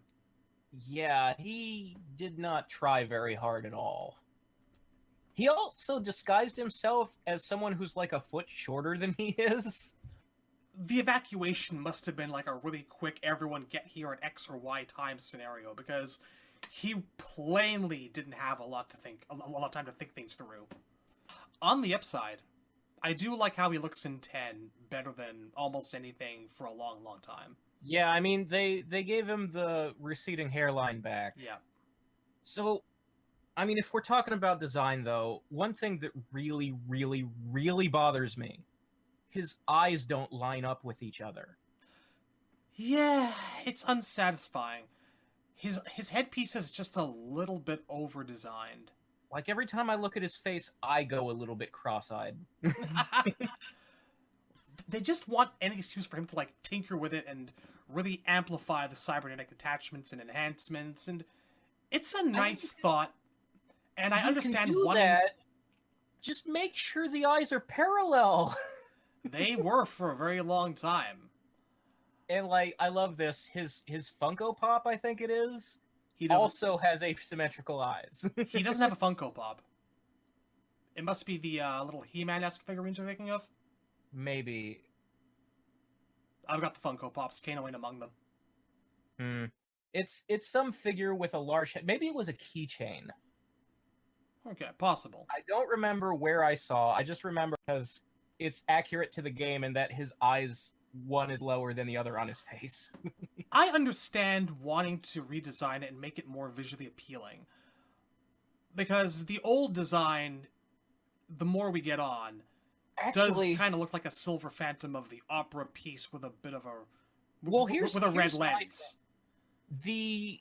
The version we get in versus DC and 9, because it's the same head reused, I actually think looks very advanced, because his cybernetic eye is an actual ball in a socket. It can move, and it can blink like a camera shutter. That was It a nice looks touch. way more technologically advanced than the flat lens that he has in X. Like, he looks like he downgraded, which I'm fine with because he's spending more time in Outworld, so I'm okay if his tech is more grungy. It's just that the comic told us it was an upgrade. Well, the comic. But I think that we actually had this conversation before on one of our segments, and we agree that like it might be the fact that he is literally cobbling it together and repairing it with pieces as he goes, because he can't really find the time or smuggle back the appropriate advanced pieces with Yeah. him being with his timetable being with us or whatever have you. He does look on the whole a lot more cobbled together, strapped together, and it is a good look for him. I don't hate the eyepiece, but the asymmetricality of it does bug me a little bit, I have to say. I mean, it's fine otherwise. Like, I like the rest of his costume. Although, I don't know if the color changes of his variations appeal to me all that much. Like, No, if weird in yellow, green, and blue. he looks like a fucking traffic light. Yeah. I've never been a fan of it. It bothers me if I'm playing Kano and I'm not seeing glowing red shit. Yeah. If it was just the eye, I could get it, but it's the fucking light on his chest, man. Bugs the crap out of me. Yeah, and like, It's the fact that it like detaches now and it's like just straight up an arc reactor. I don't know. It's just more stealing shit from Su Hao to me. And Iron Man. Yeah, obviously, but I don't know. It just feels like I miss. Okay, the thing that I miss the most is when his bandolier was square shaped. Like, it only bugs me because it's round, and that's a weird nitpick. In MK9, it was kind of a hexagon. Well, yeah. Which is a fair compromise.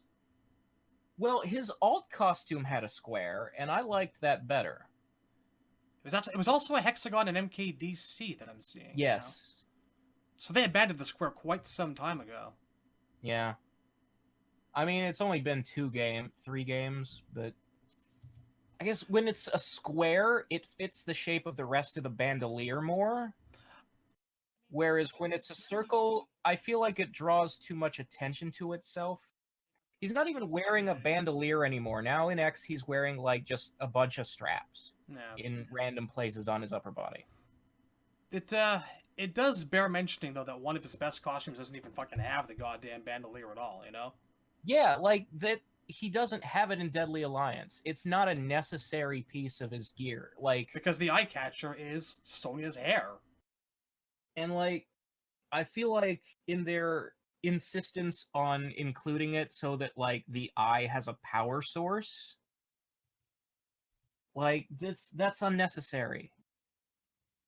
Like, you can just give me some fucking lore that it runs off his own, like his own metabolism. So, like, if he shoots the laser, he needs to eat an extra meal that day or something. I don't fucking care. Something about Cyclops needing to eat 200 hamburgers to fire a single optic blast crossed my mind. Never gonna forget that. So that's pretty well Kano through all of the games. And since we're now in aesthetics, I will reiterate what I just said, and yeah, Deadly Alliance is probably my favorite Kano outfit of all time. There's so much personality to that lock of Sonya's hair. I like the pants with like the... In Deadly Alliance, he had brown knee pads. That was it.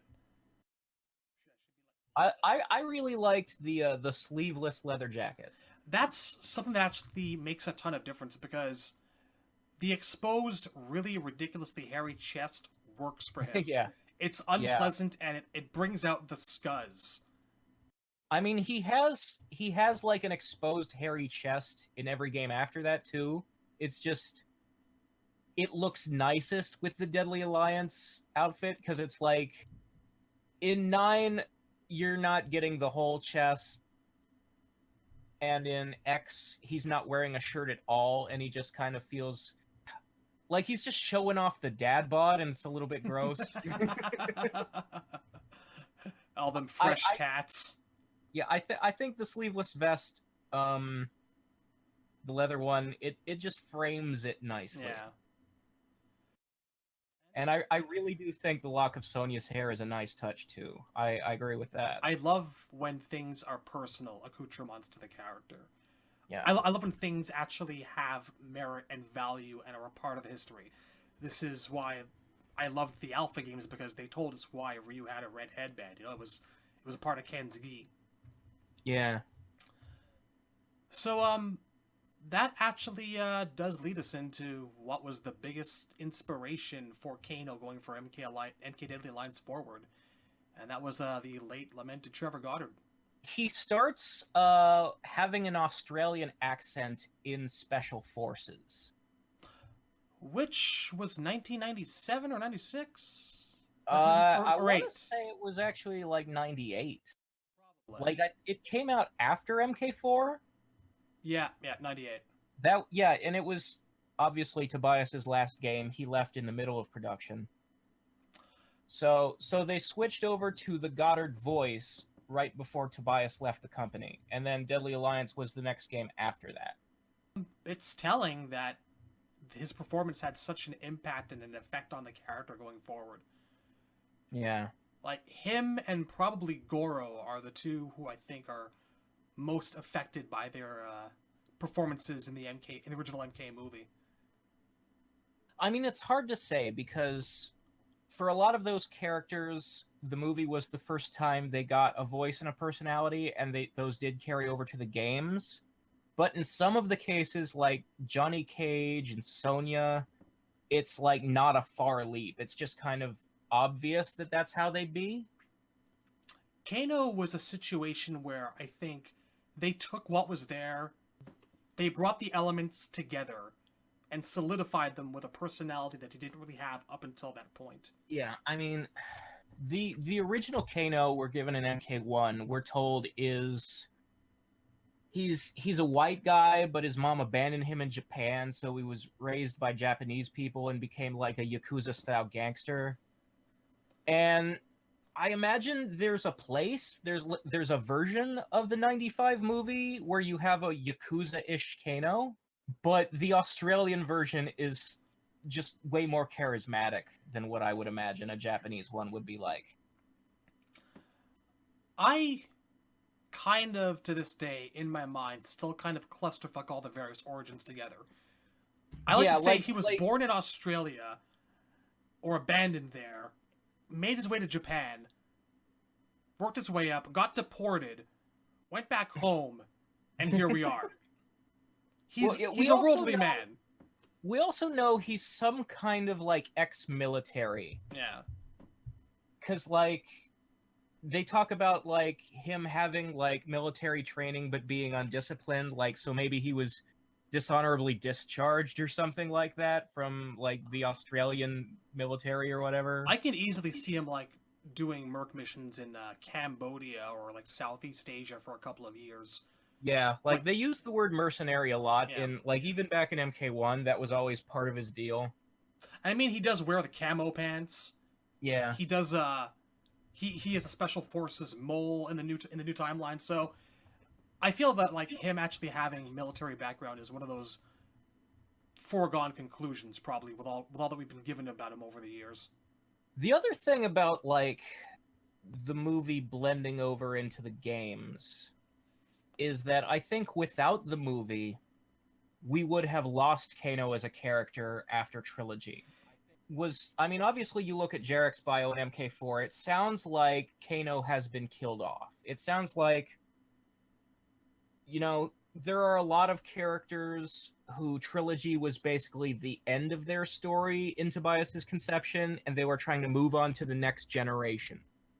and I think Kano was one of them. And I think the reason he proved popular enough to come back in Deadly Alliance and in MKX and all the different times we've seen him is because of Trevor Goddard. We owe him a lot, we do. He's definitely one of the most memorable parts of the movie. Which is, I mean, he's not in the movie a lot, and certainly he doesn't get a very noble end, because that fight scene with Bridget is the worst fight in the film. I do like the fact that it's not very well choreographed. It just feels kind of personal and very dirty, but it does lack in the I mean, it's too short, and like I also like the freeness of it, the fact that it just kind of degenerates into a brawl, and he's like slobbering as she's choking him out with her legs and stuff, running around grunting a little bit and like the kicking her in the gut when she's on her hands and knees. Does it hurt, baby? Yeah. Like, he really sold the creepiness in each and every line. He's not in the movie a lot, but he's absolutely one of the most quotable parts of it. Yeah, like, they did a lot with what they had to work with. It's just that it's obvious Bridget cannot fight.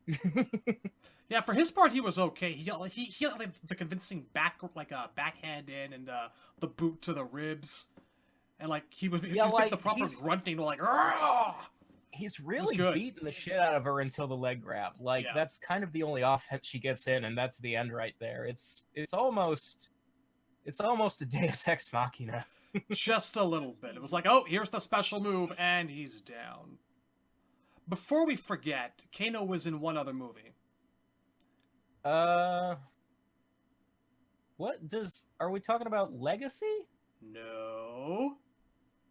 Oh, The Journey Begins. No. No, wait, he's the only character who's not in The Journey Begins.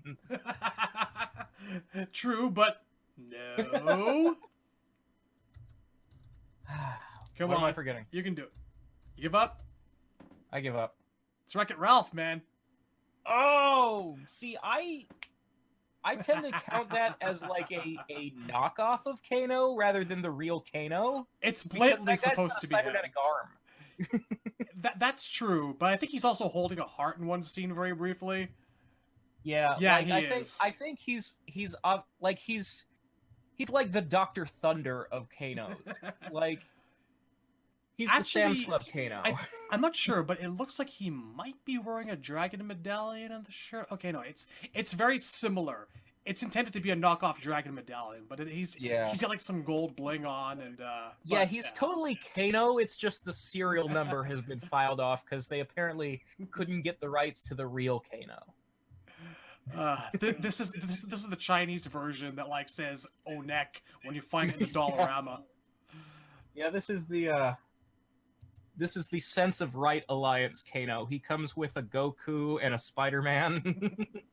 I had to give that a bit of a shout out. It needed to be done. So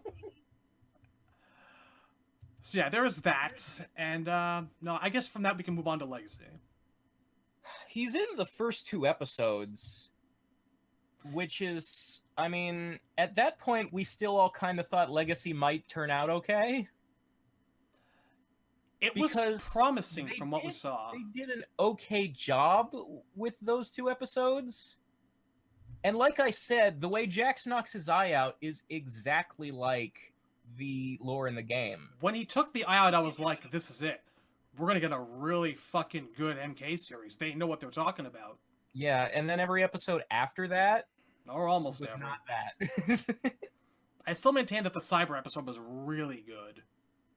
So here's a sad point to mention. Both of the guys who have played Kano in live action are dead.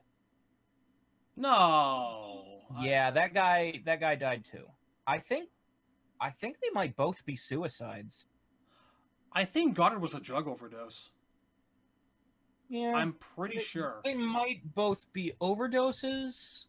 Either they're both overdoses or the second guy was a suicide. I don't remember exactly. And I'm trying to... His name was Darren Shailavi or Shailavi? I hate that I can't remember how to pronounce his name. Darren Shalavi. Okay. Yeah, unfortunately, he not too many years ago, and I remember he was also in the pilot of Arrow. He played like a mob boss's bodyguard or something. Died in his sleep. Ah, so maybe it was an overdose. Happens, man. People just heart I guess. condition. Who knows? I mean, he was still young though, so. I know. Goddamn shame. Yeah, and like, I thought he did an okay job with the role. Like, he wasn't as standout as Trevor, obviously. No. Like, I don't think he was having as much fun and going as over the top. And I understand why you do that in a more grounded production. I just think Kano should always be a little over the top. When someone really leaves their mark on a character like that, I mean, I can't say how deeply Darren got into the part or how much he researched the character, but it's like Nicholson's Joker and things that came afterwards, you know? Yeah. You don't ever want to play the same character and have like that shadow cast over you. You want to make your own mark on it, but I think to take the more grounded direction results in you not leaving any mark. Like, you become more forgettable, and that's a shame. He is more notable for the special effects that they used on him, and yeah, like they got choreography. His fight scene was nice. The CGI of the eye is like spot on. Yeah, which is a shame because it only shows up at the end of the episode. Like, it's a tease of things that are never going to happen. Which is what most of Legacy is. Things that it's all teasing the MK adaptation we're never going to get. And in this case, at least, it turned out to be a good thing. Mm. But there is one thing I really like about the Legacy version of Kano and the Black Dragon, and it's that he actually also shows up in the Cyber Initiative episodes, because Kano is providing the sold tech. the Lin Kuei the tech for the Cyber Ninjas. I like that. Yeah, that's a great I want link. that to be canon. I think that it's a perfect slides link. Things together really nicely. And like there you have a way, if you feel like it, of having Tremor make the crossover via that established link. Like, you can establish that, like, this is why this Black Dragon guy works for the Lin Kuei. He's the contact man. And you can also explain, one thing I really liked was at the beginning of the Sonya Jackson Kano episodes, you see, like, there's all these Cyber Ninja parts on a assembly line. Right. And one of them is a helmet. And the helmet is crude enough that it could be both Cyrax or Cabal. And I really like that. I vaguely remember that. Yeah. Yeah, the idea that, like, you've got these two different guys with two different helmets that the tech comes from the same place. That'd be something, because the implication there would be that if we kind of put everything into a blender together, it would imply that Kano is probably acquiring high-grade tech as a mole in the special forces. They also say in the episode that all of the Cyber Ninjas tech was stolen from the Department of Defense, and that's why Sonya and Jax are on the Black Dragon. So there you go. The tech goes from the U.S., probably through the Special Forces, through Kano, to the Black Dragon, and to the Lin Kuei. It's wonderful. He's the best middleman ever. That ties Jax's arms, the Cyber Ninjas, Kano's tech, and Cabal's tech all into one. Like, all of the cybernetics in the MK universe are coming from the same place, and I like that. Dear MK team, if you're listening, we need 1 page of lore in the crypt to make us really happy. You can do it. I know you can. Which reminds me of something in MK9. In Cabal's ending, we finally, like, we still don't have a name for this character, and he's never showed up anywhere else. But the Doctor who installed Kano's eye, and who is also the same guy who installed Suhao's heart. Ah, yes, him. And he's like this black market mad scientist who does all the like cybernetics for the bad guys. Free I character.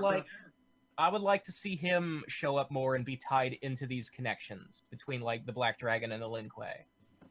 I guess this brings us to near the end. We kind of covered favorite costume. I mean, Yeah, I think we both like the Deadly Alliance one That's best, us. but I also like my close second is the Shaolin monks and MKDA version of the MK1 outfit, where it's the white gi, but it has all the black trim on it, and he has like the balding hair. I don't know what it is about that outfit. I just think Kano looks really good in the white with black trim. There's something more refined about it in later appearances than there is in MK1. In MK1, it's always had the vague aura of pajamas about it. Yeah, it almost. doesn't have the trim, Yeah. and you can see that in the retro version that shows up in MKX, which is... It has other problems, like the fact that it doesn't change the eye in the bandolier, so it's not correct. That's more diplomatic than I was going to put it, because Kano's MK1 outfit to me looks like shit. Not only is he mostly bald, he should have the widow's peak for that kind of look, but like it's the traffic light sticking out like a sore thumb. I never ever use it. It's garbage. Like, yeah, there are a couple of okay retros in X, but he gets the worst. Easily. Yeah, his is the worst, and Liu Kang's also bothers me because it's like this hybrid of MK1 and MK2. Like, they should have just picked MK2 if they had to have a headband and wristband. I guess in Liu Kang's case, I can understand they wanted to combine them both for the sake of brevity and simplicity, and not feel the need to give him one pair of black pants and then one pair of black and red pants and a headband. Well, I just don't do the MK1 parts of it. Like, it can be an MK2 retro. That's also a retro game. I honestly don't hear people complaining that they really can't play as MK1 Kang very much, and it was cool that MKX let us do that. I was surprised that they did. If you can't get it accurate, I know. Then, and the reason you can't get it accurate is because you have to have elements that MK1 doesn't have, but MK2 does have those elements. Yep. Just do MK2. That's all. Just do that instead. For what it's worth, I mean, I basically consider, in terms of the retro outfit, Liu Kang's MK2/3 to be good enough for me. That is the classic. One of the things that start setting him apart from Bruce Lee. We've covered that. That outfit is in like 5 games. Yep. That's the Liu Kang. It's like Superman with the trunks. You can have him without, but if you're gonna have like an alternate costume in there, you do the thing that he's been doing for like 50 years. You pick the one that is the most. Got yourself a favorite fatality there? I know it's MKDC. It sure is. No. My favorite is actually the MK9 one, where he does the heart rip, but from behind, and then he makes them watch as he squeezes the heart. That's a good one.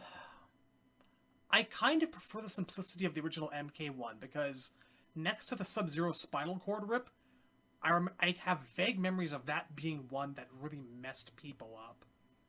Like, yeah, like people were talking about like that in like the news and shit, and you'd see Kano ripping out the heart. The one that next to the spine rip was in the most like magazine articles, where it's like, look at how horrible this game is doing. This is shocking, right? Yeah. There's something for me about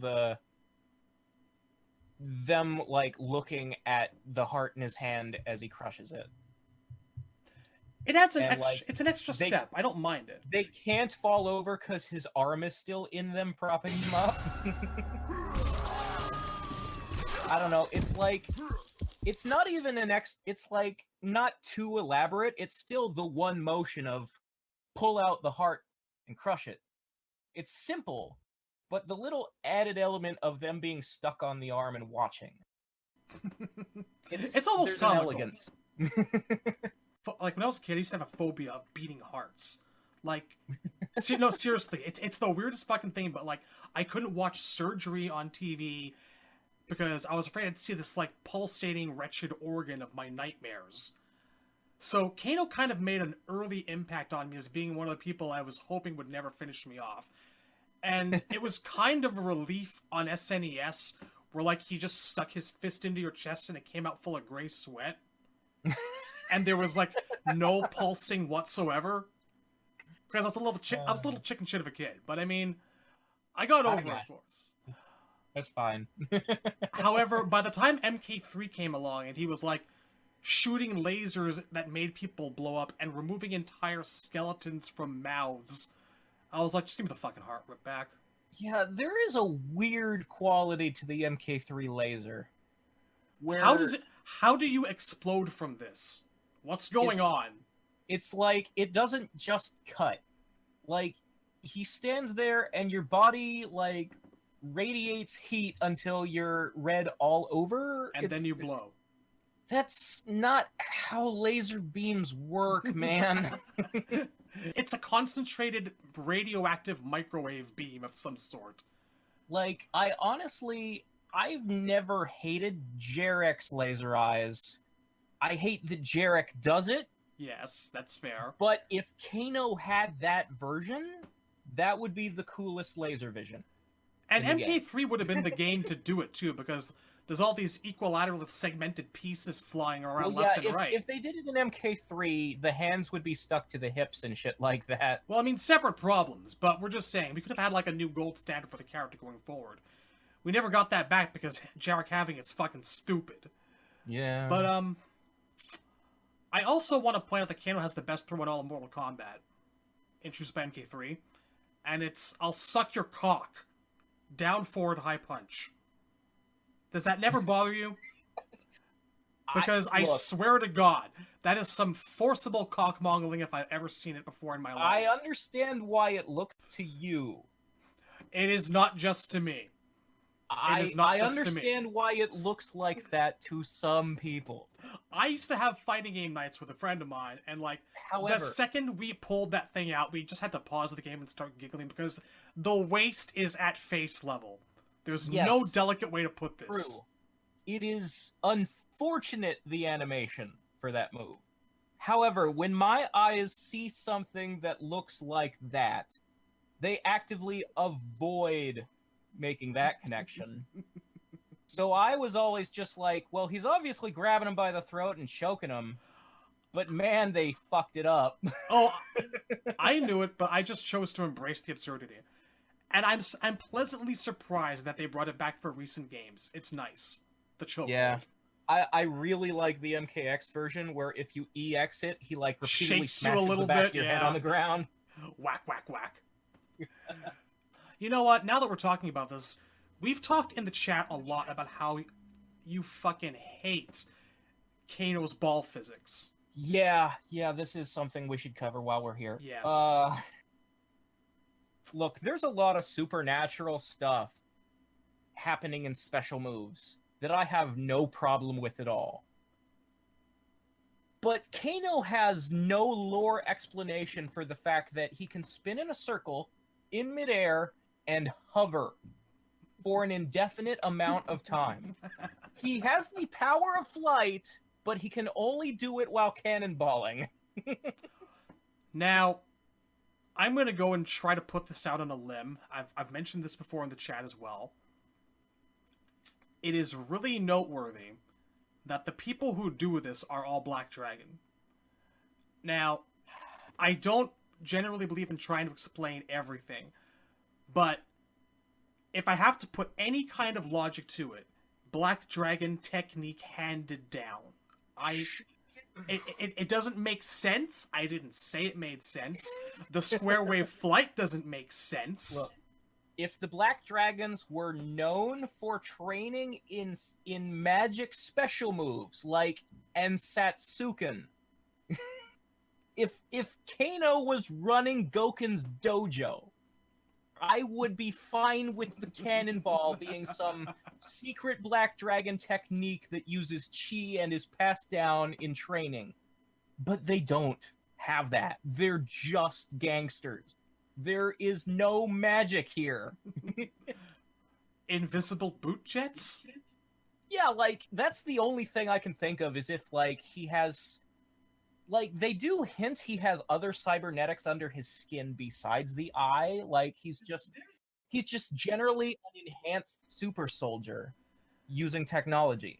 I want to bring attention to the sound effect, because in the original games, it was this kind of thing. Yeah, there's, like, this whirring noise. Yeah. In recent games, it's blatantly just the sound of him flipping through the air, like whoop, whoop, whoop, whoop. Yeah. But there seemed to be some sort of implication that he was activating something, or some mystic shit was happening. Like, if you simply added a special effect of, like, boot jets or something like that, I would be fine with it. What if he was just radiating, like, partially visible waves like Kung Lao? Kung Lao uses magic, damn it! One day we have to sit down and, like, have an examination of special move techniques and how they work, because I'm gonna be honest, I've never been okay with the Melina Ball. No amount of training makes sense to buckle someone over at the knees by rolling them into them really fast, unless you're Blanca. I mean, that's... Okay, so that follows professional wrestling logic to me. She's not breaking physics because she's still on the ground. So at that point, it's just... the opponent is selling a thing that would be dumb in real life. But in the Mortal Kombat universe, I buy that it obeys professional wrestling laws. My God, Shao Kahn! Is Melina off the turnbuckle? Oh, she's got the chair! Oh my God, Shao Kahn! Exactly. Oh, Jesus. But Kano is fucking flying! I need to know how! How often have you used the version in Trilogy that's done with low kick, where he's like a fucking pinball? Oh yeah, he fucking zigzags. Yeah, like, it's always on a random goddamn pattern, and I've had him, like, just go back into the upper left corner of the fuck around between the two corners and come down to get totally punched.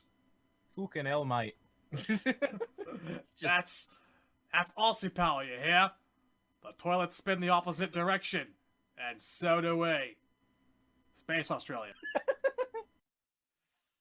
But like, just, if it were me making an MK game, I would simply reanimate the cannonball so that you can't fucking hover in place by holding down the button. Would you be okay with it if it was just like him going straight forward? Yeah, like if he just leapt into the air and just senton bombed India, that's fine. If he's just throwing his body weight and then he lands on the ground, it's the hovering. That's all it is. It's just the hovering. It's like how they've changed Sonya's moves. She doesn't do the square wave anymore. Instead, she does an arc kick by handspringing off the ground, India. Physics-wise, it looks non-magical. It makes more sense. Just do that kind of reworking to the move, and I'm fine. It's where probably the gameplay aspect comes into play here, because people used to have him having that delay period that you can psych your opponent out with, but you could always do a standing slow animation as he starts up instead, you know?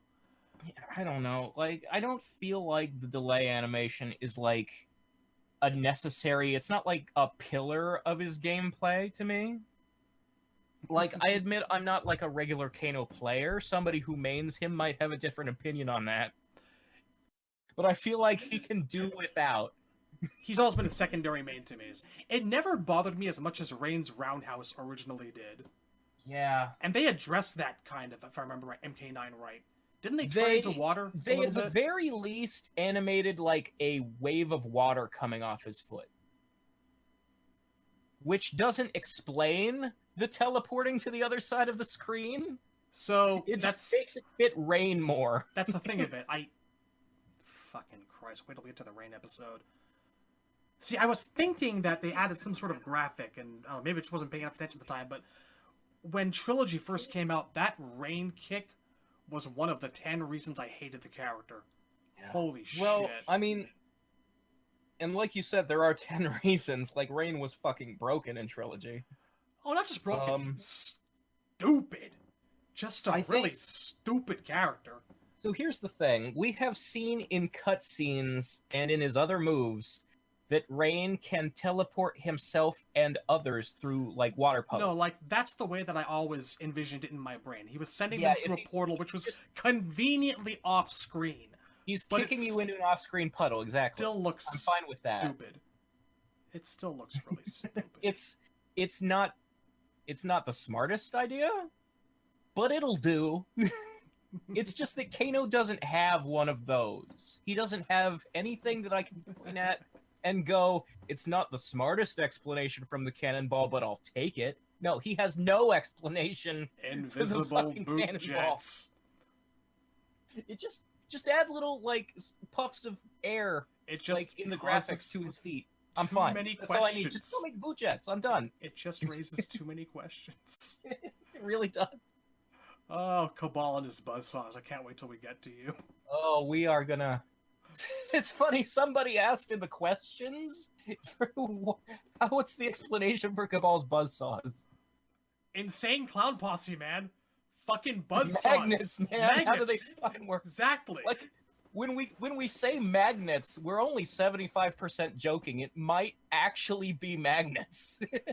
I think that superhero fiction has established that purple is the color of magnetism. Thank you, Yeah, Marvel. and he has an actual magnet move in Deception, that thing where he forces the opponent to belly flop into him and you both fall down. Oh my fucking god, I'd forgotten about that. Thank you. It's so fucking stupid, but Cabal might have, like, some kind of magnet shit.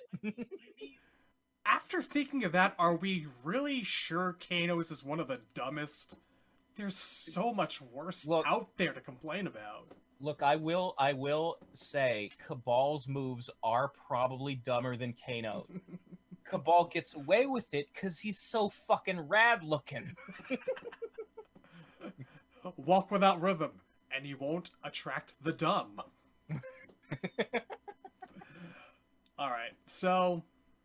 is there anything else that we need to cover for the night? Some questions, perhaps? I think... We have some questions lined up, I believe. Yeah, let's get to questions. Okay. Scroll up, because there's been quite a few conferences. Yeah, the first one we've got here. This is going all the way back to mid-July. It's been a dry period, folks, but did we forget to do questions at the end of Reptile, or has it just been? I think we did, actually. Okay, that explains the backlog we've got here, but we're not gonna get through all of these. Let's just do a few. But keep them coming, folks. We like hearing them. Yeah, we will eventually cover all of these. They're good questions. I mean, the ones that are questions, I have been, like, deleting the conversations that aren't questions so we can keep it a little easier to find. But anyway, Battlesticks asks if maybe we wanted to do a thing where we end the show with, like, a versus fight scenario. Like, pick two characters and argue who would win. And he suggests Jade versus Cabal as the first example. Okay. Do we want to do that? I'm not opposed to it if we keep it brief. Okay. I mean, I think this one will be brief because it's two characters that, continuity-wise, like in the story, we don't really have any idea of how good they are as fighters compared to other fighters. Like, these two kind of exist in a bubble where they never do anything. Pretty much. If I have to, like, go with this fight specifically, I'm gonna give this one to Jade.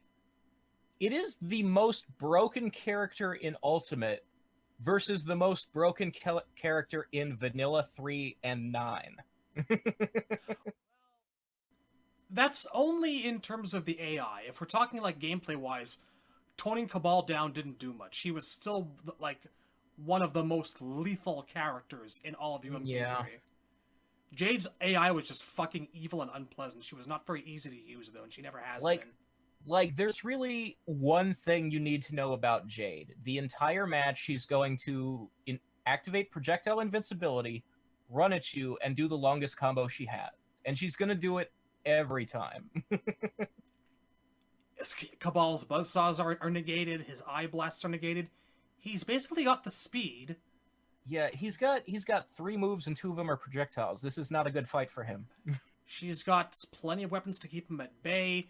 He could run into that stick really fast and hurt himself. He can maybe take away her stuff with his magnets.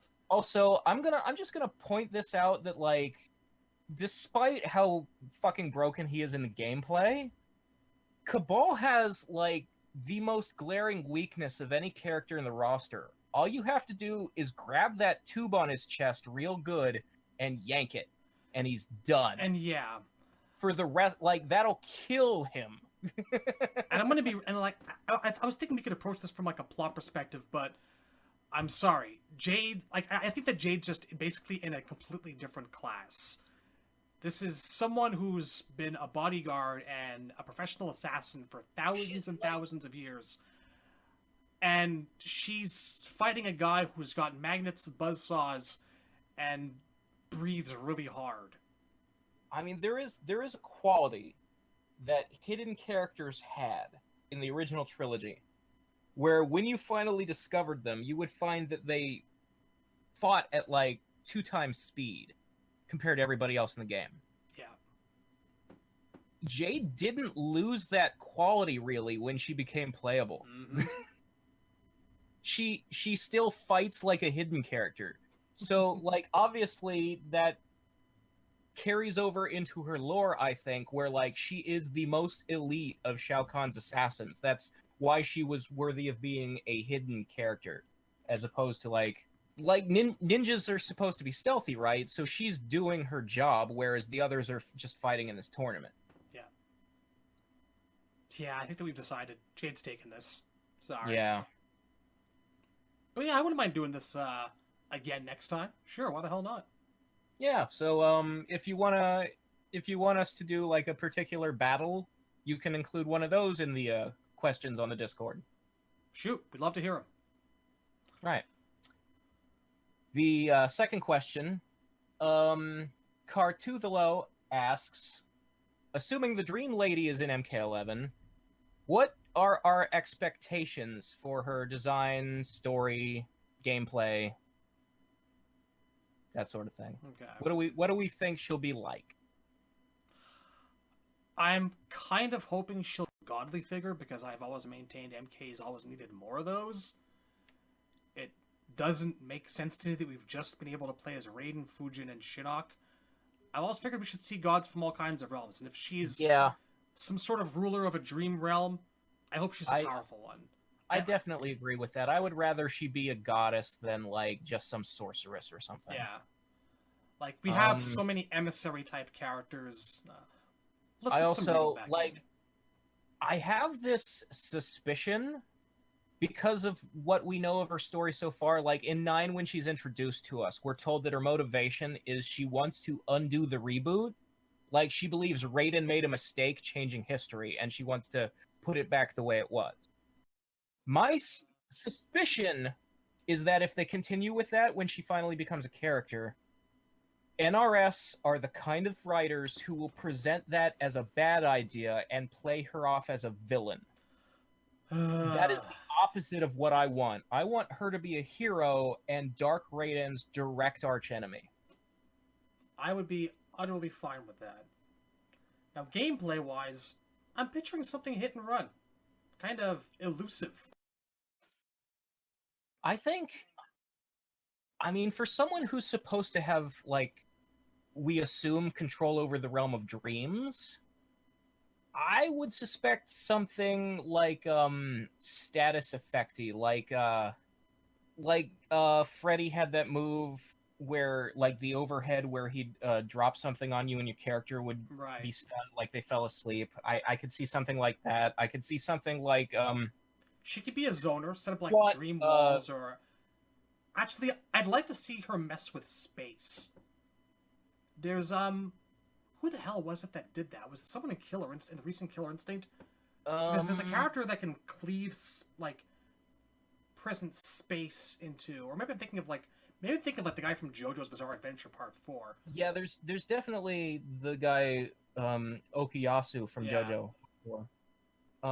That could be cool. I want to see something sort of like they've been playing with it, like toying at it with characters like Kotal Khan and Quan Chi, where they have like zones on the map where if you're standing in that, something weird Right. happens to you, or like Jason, where he has a buff that reverses your controls. I want to see and I've said this when we talk about like if Havoc comes back too, I want to see characters like this have the ability to create test your luck effects in a regular fight. Like that's what I want their special moves to do. I think that would be a unique and creative way to illustrate someone who has the ability to warp a person's perceptions or the ability to warp space and time. I've always talked a big game about MK needing to stand out on its own, and I applaud when developers create characters that kind of break established molds. Like, people say that like MK shouldn't have a block button, and I say, yeah, you know what, go fuck yourself. Or people say that all these characters need to have grapples and holds, and I'm like, I don't want Street Fighter type brawlers, and I want different character archetypes. So what you're saying here is right up my alley.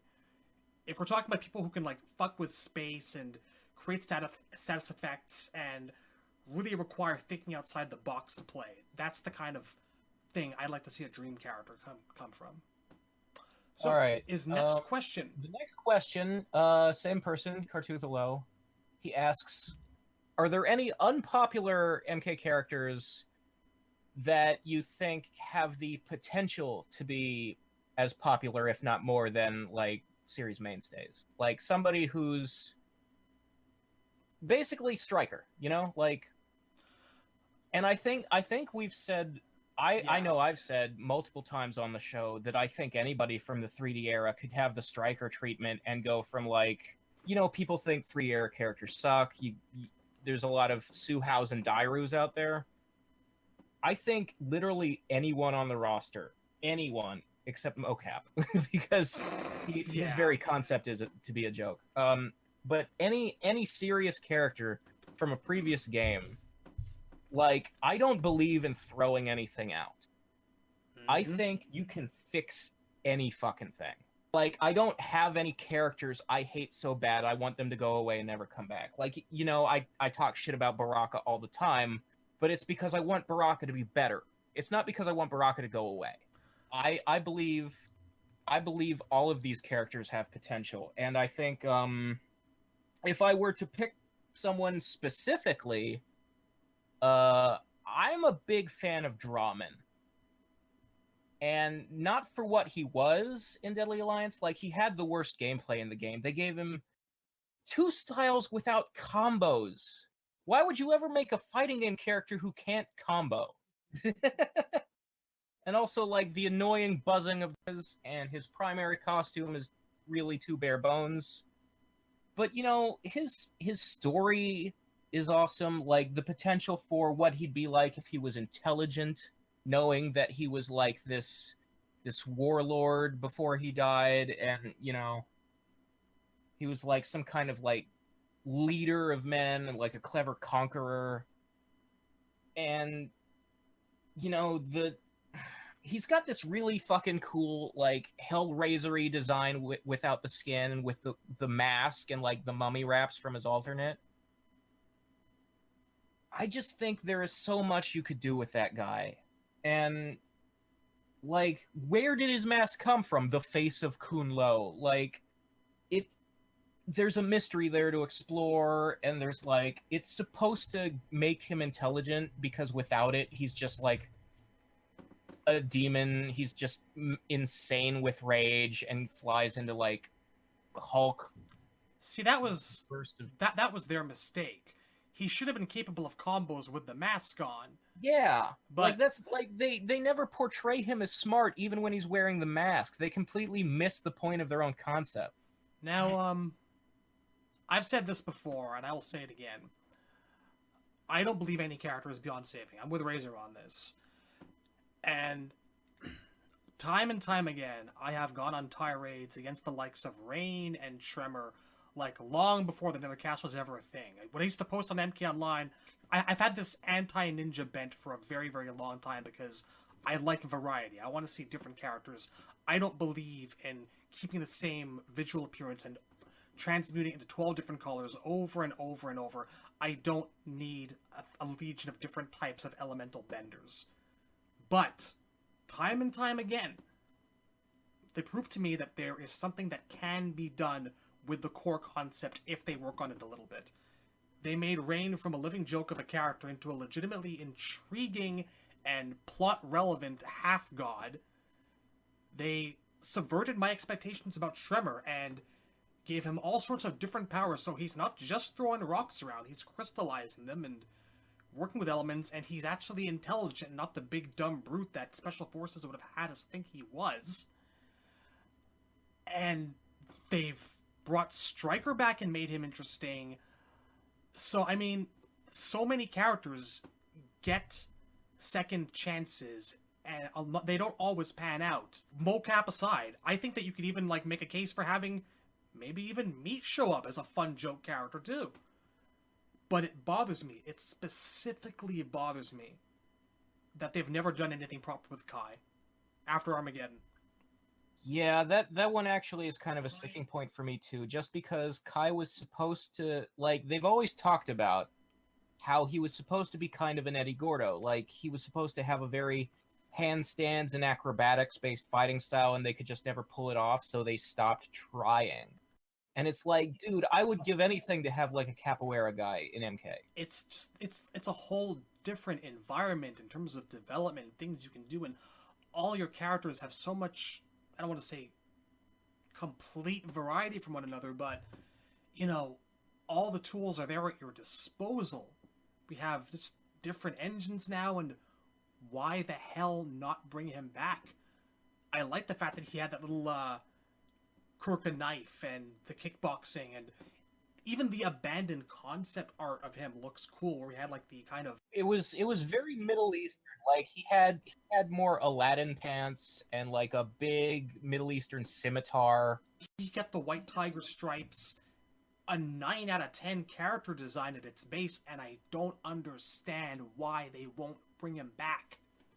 We need more people on the good guys team that aren't necessarily next generation combat kids, which has rightfully proven to be kind of a controversial thing to do. What the fuck happened to Kai? They don't care about it's interesting. Like, they have mentioned that, like, there was a version of MKX, theoretically, where Kai was going to be the guy who shows up at the Temple in Raiden's chapter instead of Bo Raicho, but they just decided to go with Bo instead because Ed likes Bo more. God fucking damn it. This bothers the shit out of me. I mean, on one hand, that's a shame. On the other hand, the MKX version of Bo is basically the redemption of Bo Raicho as a concept. Because they finally got drunken boxing to look as cool as it should in his gameplay when they made him DLC. 80% of the way. He's still farting and puking everywhere, but yeah, I guess that's never like, gonna that go is anywhere. Still a problem. But it's better. But I feel like people, even though he's, like, doing more joke moves than he originally did, people seem to be taking him more serious or liking him more because MKX is a better game. Atmosphere and environment always do help. So, MKT Leon asks, how do you think it would have impacted the series if someone else was the main boss of MK3 instead of Shao Kahn? I don't know if it's possible to do MK3 with a different boss. Like, I you know what? I could see a theoretical scenario where you could write a version where Khan losing MK2 allows Shang Tsung to take the throne and just sort of follow Khan's plans, but now he's the one in charge. And then you would have, like, this interesting thing where, like, the boss of the first game comes back to be the boss again in the third game.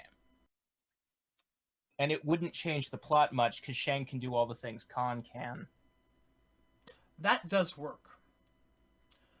I actually do remember going back into the mists of time in 1994 or early 95, being actually kind of surprised to learn that Khan was coming back as the end boss a second time. Yeah, it's weird for the boss to come back 2 games in a row, unless it's Mario or Zelda.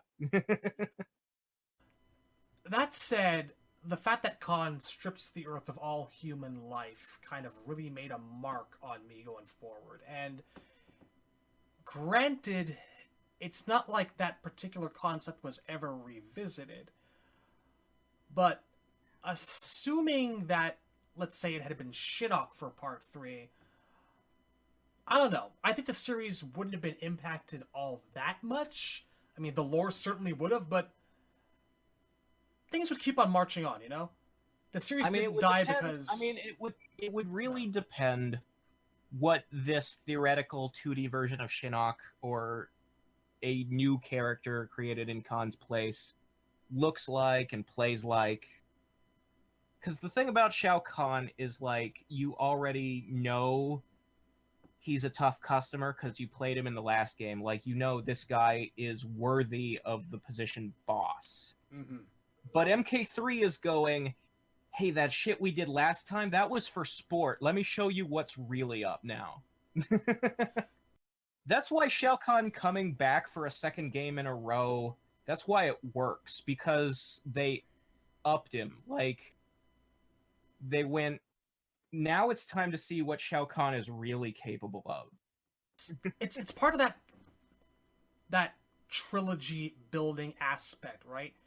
I don't think it would have had it wouldn't have had the same impact to throw yet another new guy at us. Like, we talk a lot about, like, comparing the trilogy to Star Wars, and that's because Tobias does so himself a lot. Like, he deliberately patterned it that way. And it's like, hey, in Empire Strikes Back, the Emperor was introduced, and then in Return of the Jedi, they fight the Emperor at the end. And that's sort of the same thing going on with Shao Kahn. Shang is your Darth Vader, and Khan is your Emperor Palpatine. You do sometimes, actually very frequently do need to have a villain show up a couple of times and prove his mettle. Yeah. And, like, I feel like I hate to make a reference to the sequels, but how would you... If Khan died in 2 and there was a new boss in 3, would be a lot like them killing Snoke off in The Last Jedi. It didn't really work for people. This is the way I look at it now. Compare it to either the prequel villains of Star Wars or look at Street Fighter bosses. I don't have anything particularly against Maul or Dooku or Grievous or Django, but, you know, we remember them as those guys that stepped up, looked pretty cool, and then got punked. When you look at Street Fighter, there's no question in anyone's mind that the number one bad guy throughout the entire series is Bison. Or Kuma, if you want to be edgy about it. It's no one, I mean, people like Gil. Gil's fine. No one gives a shit about Seth. No, I think that things are definitely best the way that they panned out. I wouldn't want Khan to be a one and done villain. It would have been a shame to throw away such a good concept. Shao Kahn is such a good design. Like, you don't want to waste that on a single game and then throw it away. Things turn out the way that they should have in that respect. Yeah. I think, like, I've said before, like, one of the reasons I'm such an MK fan, and one of the reasons, like, MK9 bothers me so much is because I think the trilogy is, like, perfect. Like, I can't emphasize the word perfect enough. Like, I don't just mean it's really good. I'm not exaggerating. I think it's one of the most finely crafted narratives I'm aware of in fiction. Like, I think Tobias, like, I don't know how much of it was just luck versus skill, but I think he really, like, hit a lot of things right on the head. Like, it's exactly what it should be. I don't know about all of fiction. It's a big claim to make. But I'll say this. In an imaginary world where MK1, 2, and 3 come out in this decade next to each other, and everything is intact, and we keep the original lore intact, and we have characters conversing and interacting with each other, building on the original timeline, I think heads would seriously be turning. You know, people would now be going, what the fuck have we created in this video game? It'd be absolutely unprecedented. Yeah. It's real fucking good. Yeah. So, how many more do we have? We have quite a... No, we don't... Okay, should be that be it for the night? Yeah, we can get to the rest of these when we do, Goro's up next, right? It is. Goro is our next contestant. Alright. We'll have a lot to say about him. Then following that, our schedule is Scorpion and Sub-Zero. I expect this to take us well through the end of 2018 because we're going to have a lot to say about these three guys. And because we have been getting questions about it, I want to specify one more time. It'll be Scorpion, then a Bihan episode, which will cover both Sub-Zero and Noob Saibot. And after that, it'll be a Kuai Liang episode, and that'll be our first retrospective of the MK2 character. So that's the order we're doing. We're doing 2 Sub-Zero episodes, a Bihan one, which will cover the noob stuff, and then a Kuai Liang one. Bihan is our seg from MK1 into 2. Yeah. That's it, I guess, for the night, folks. Be good. Eat your Kanos. Yes, eat your Kanos. It's the most important meal of the day. Alright, folks. Thank you, as always, forever, for tuning in. And we'll see you soon, next time. Good night, mates. I let you have that one. I knew you wanted it. Good night.